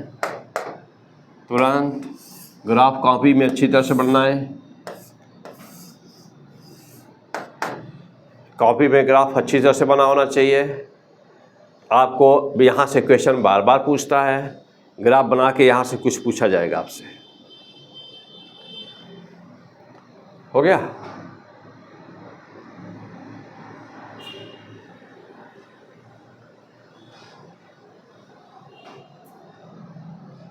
हाँ, और आगे बढ़े। चलिए, अब ये पूरा डिटेल बेटा, तो जो चीज़ यहाँ एक्सपेरिमेंट लिया गया था उसी को हम लोगों ने ग्राफ पे प्लॉट किया है। उसी चीज़ को देखिए ग्राफ पे प्लॉट किया। फैंटास्टिक। यहाँ से यहाँ तक बॉडी मोशन में नहीं, रेस्ट में थी। यहाँ तुरंत ही जब हमने 50.1 लगाया तो बॉडी मोशन में आ गई है। उस वक्त ग्राफ क्या हो गया हमारा? स्ट्रेट हो गया, मतलब हॉरिजॉन्टल हो गया है, यानी कि एफ के डज नॉट डिपेंड। ओके, चलो अब यहाँ पे आ जाइए। देख रहे हैं कि जो एफ के की वैल्यू है वह मैक्सिमम स्टैटिक कोफिशिएंट यानी कि उससे कम है, छोटा है। सवाल है कि ऐसा क्यों हुआ, है ना? ऐसा क्यों हुआ? तो अब जानते हो बेटा, जब दो वस्तुएं रेस्ट में रहती हैं, जैसे अब यहाँ पे आइए, डायग्राम बना है यहाँ पर। आइए देखो बेटा, अब यही था हम लोग का। तो जब ये वस्तु रेस्ट में थी, यानी यह इसके मॉलिक्यूल्स ये थे और नीचे वाले के मॉलिक्यूल बेटा सपोज कर लो कि ये थे। तो जब दोनों वस्तु हमने कोई फोर्स नहीं लगाया था, तो जानते हो कौन सा फोर्स उस समय जो फोर्स था वहाँ पर बोलते intermolecular force.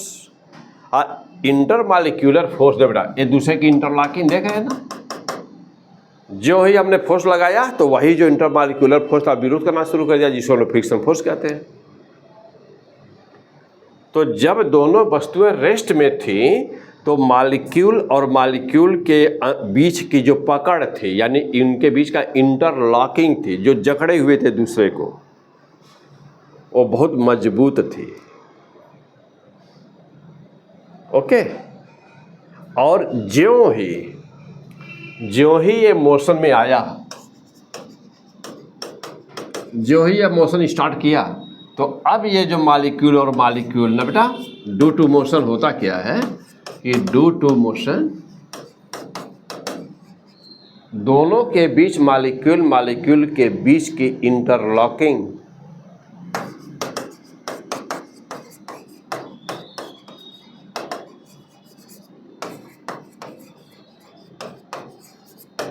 Interlocking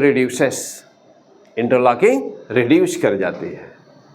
reason why, यही रीजन बेटा, क्यों?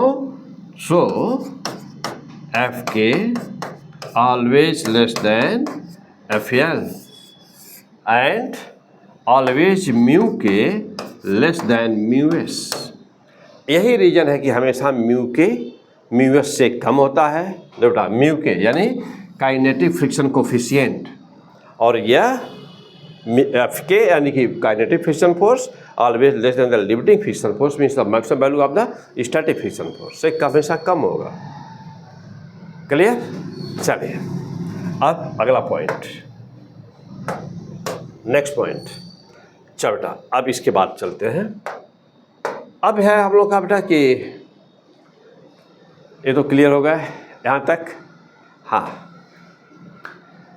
और कमेंट में वहाँ जरूर लिखिए क्या बिल्कुल चैप्टर क्लियर हुआ, ज़रूर बताइएगा। अब आप सोचें कि आपके लिए हम लगभग 1.5 घंटे तो ही गए होंगे, तो 1.5 घंटे से बात इतना तेज चिल्ला रहा हूँ, अकेले इस रूम में अकेले हूँ। हाँ, सामने इधर देख रहा हूँ बेटा, तो बाहर CCTV कैमरे लगे हुए हैं, बाहर सड़क पे क्या हो रहा है, इधर क्या हो रहा है, उधर क्या हो रहा है, कौन आ रहा है, कौन जा, थोड़ा उधर भी नज़र पड़ जाती है कभी कभी। देखते हो कि उधर देखता हूँ ना राइट, तो राइट मेरे वो लगा हुआ है CCTV कैमरा, मॉनिटर लगा हुआ है, और ये हमारा रूम है ना। तो यहीं पे रिकॉर्डिंग हो रही है, ठीक। हाँ आप और आपको लोगों के लिए तो जम के पढ़िए, कमेंट ज़रूर किया करिए। जब आप कमेंट करते हैं तभी आपकी बात, मन की बातें मुझे पता चलती हैं। लेकिन कितने लोग ऐसे हैं जो सोचते हैं कि यार छोड़ो जाने दो। हाँ तो ठीक है, आपकी मर्जी कमेंट करें ना करें, मैं अपना काम करता हूँ। मैं आपको पढ़ा रहा हूँ बेटा, तो आप मैं आपको पढ़ाऊँगा, अच्छी तरह पढ़ाऊँगा। और जब एग्ज़ाम आप पढ़ करके टॉप कर जाइएगा, उस समय ज़रूर कमेंट करिएगा कि सर आपके हमने पूरा साल भर पढ़ा और हमको 100% 180 में 180 मार्क पाया। तब तो करोगे ना, तब करना, नहीं करोगे तब भी चलो भाई, तुम चाहे करो तब भी मत करना, खुश रहो और तुमको सफलता मिले, हम ये चाहते हैं। आओ चलो बेटा, अब आगे बढ़ते हैं। अब यहाँ से आगे क्या बेटा, तो हम लोग सारा देख लिए कितने टाइप का होता है और नॉर्मल क्या होता है, फ्रिक्शन फोर्स की वैल्यू क्या होती है। अब एक थोड़ा सा एक पॉइंट और, जैसे मान लो कि अब हम लोग थोड़ा ना एंगल, अब लिख दो कि एंगल ऑफ फ्रिक्शन, हेडिंग है बेटा हम लोग का एंगल ऑफ फ्रिक्शन।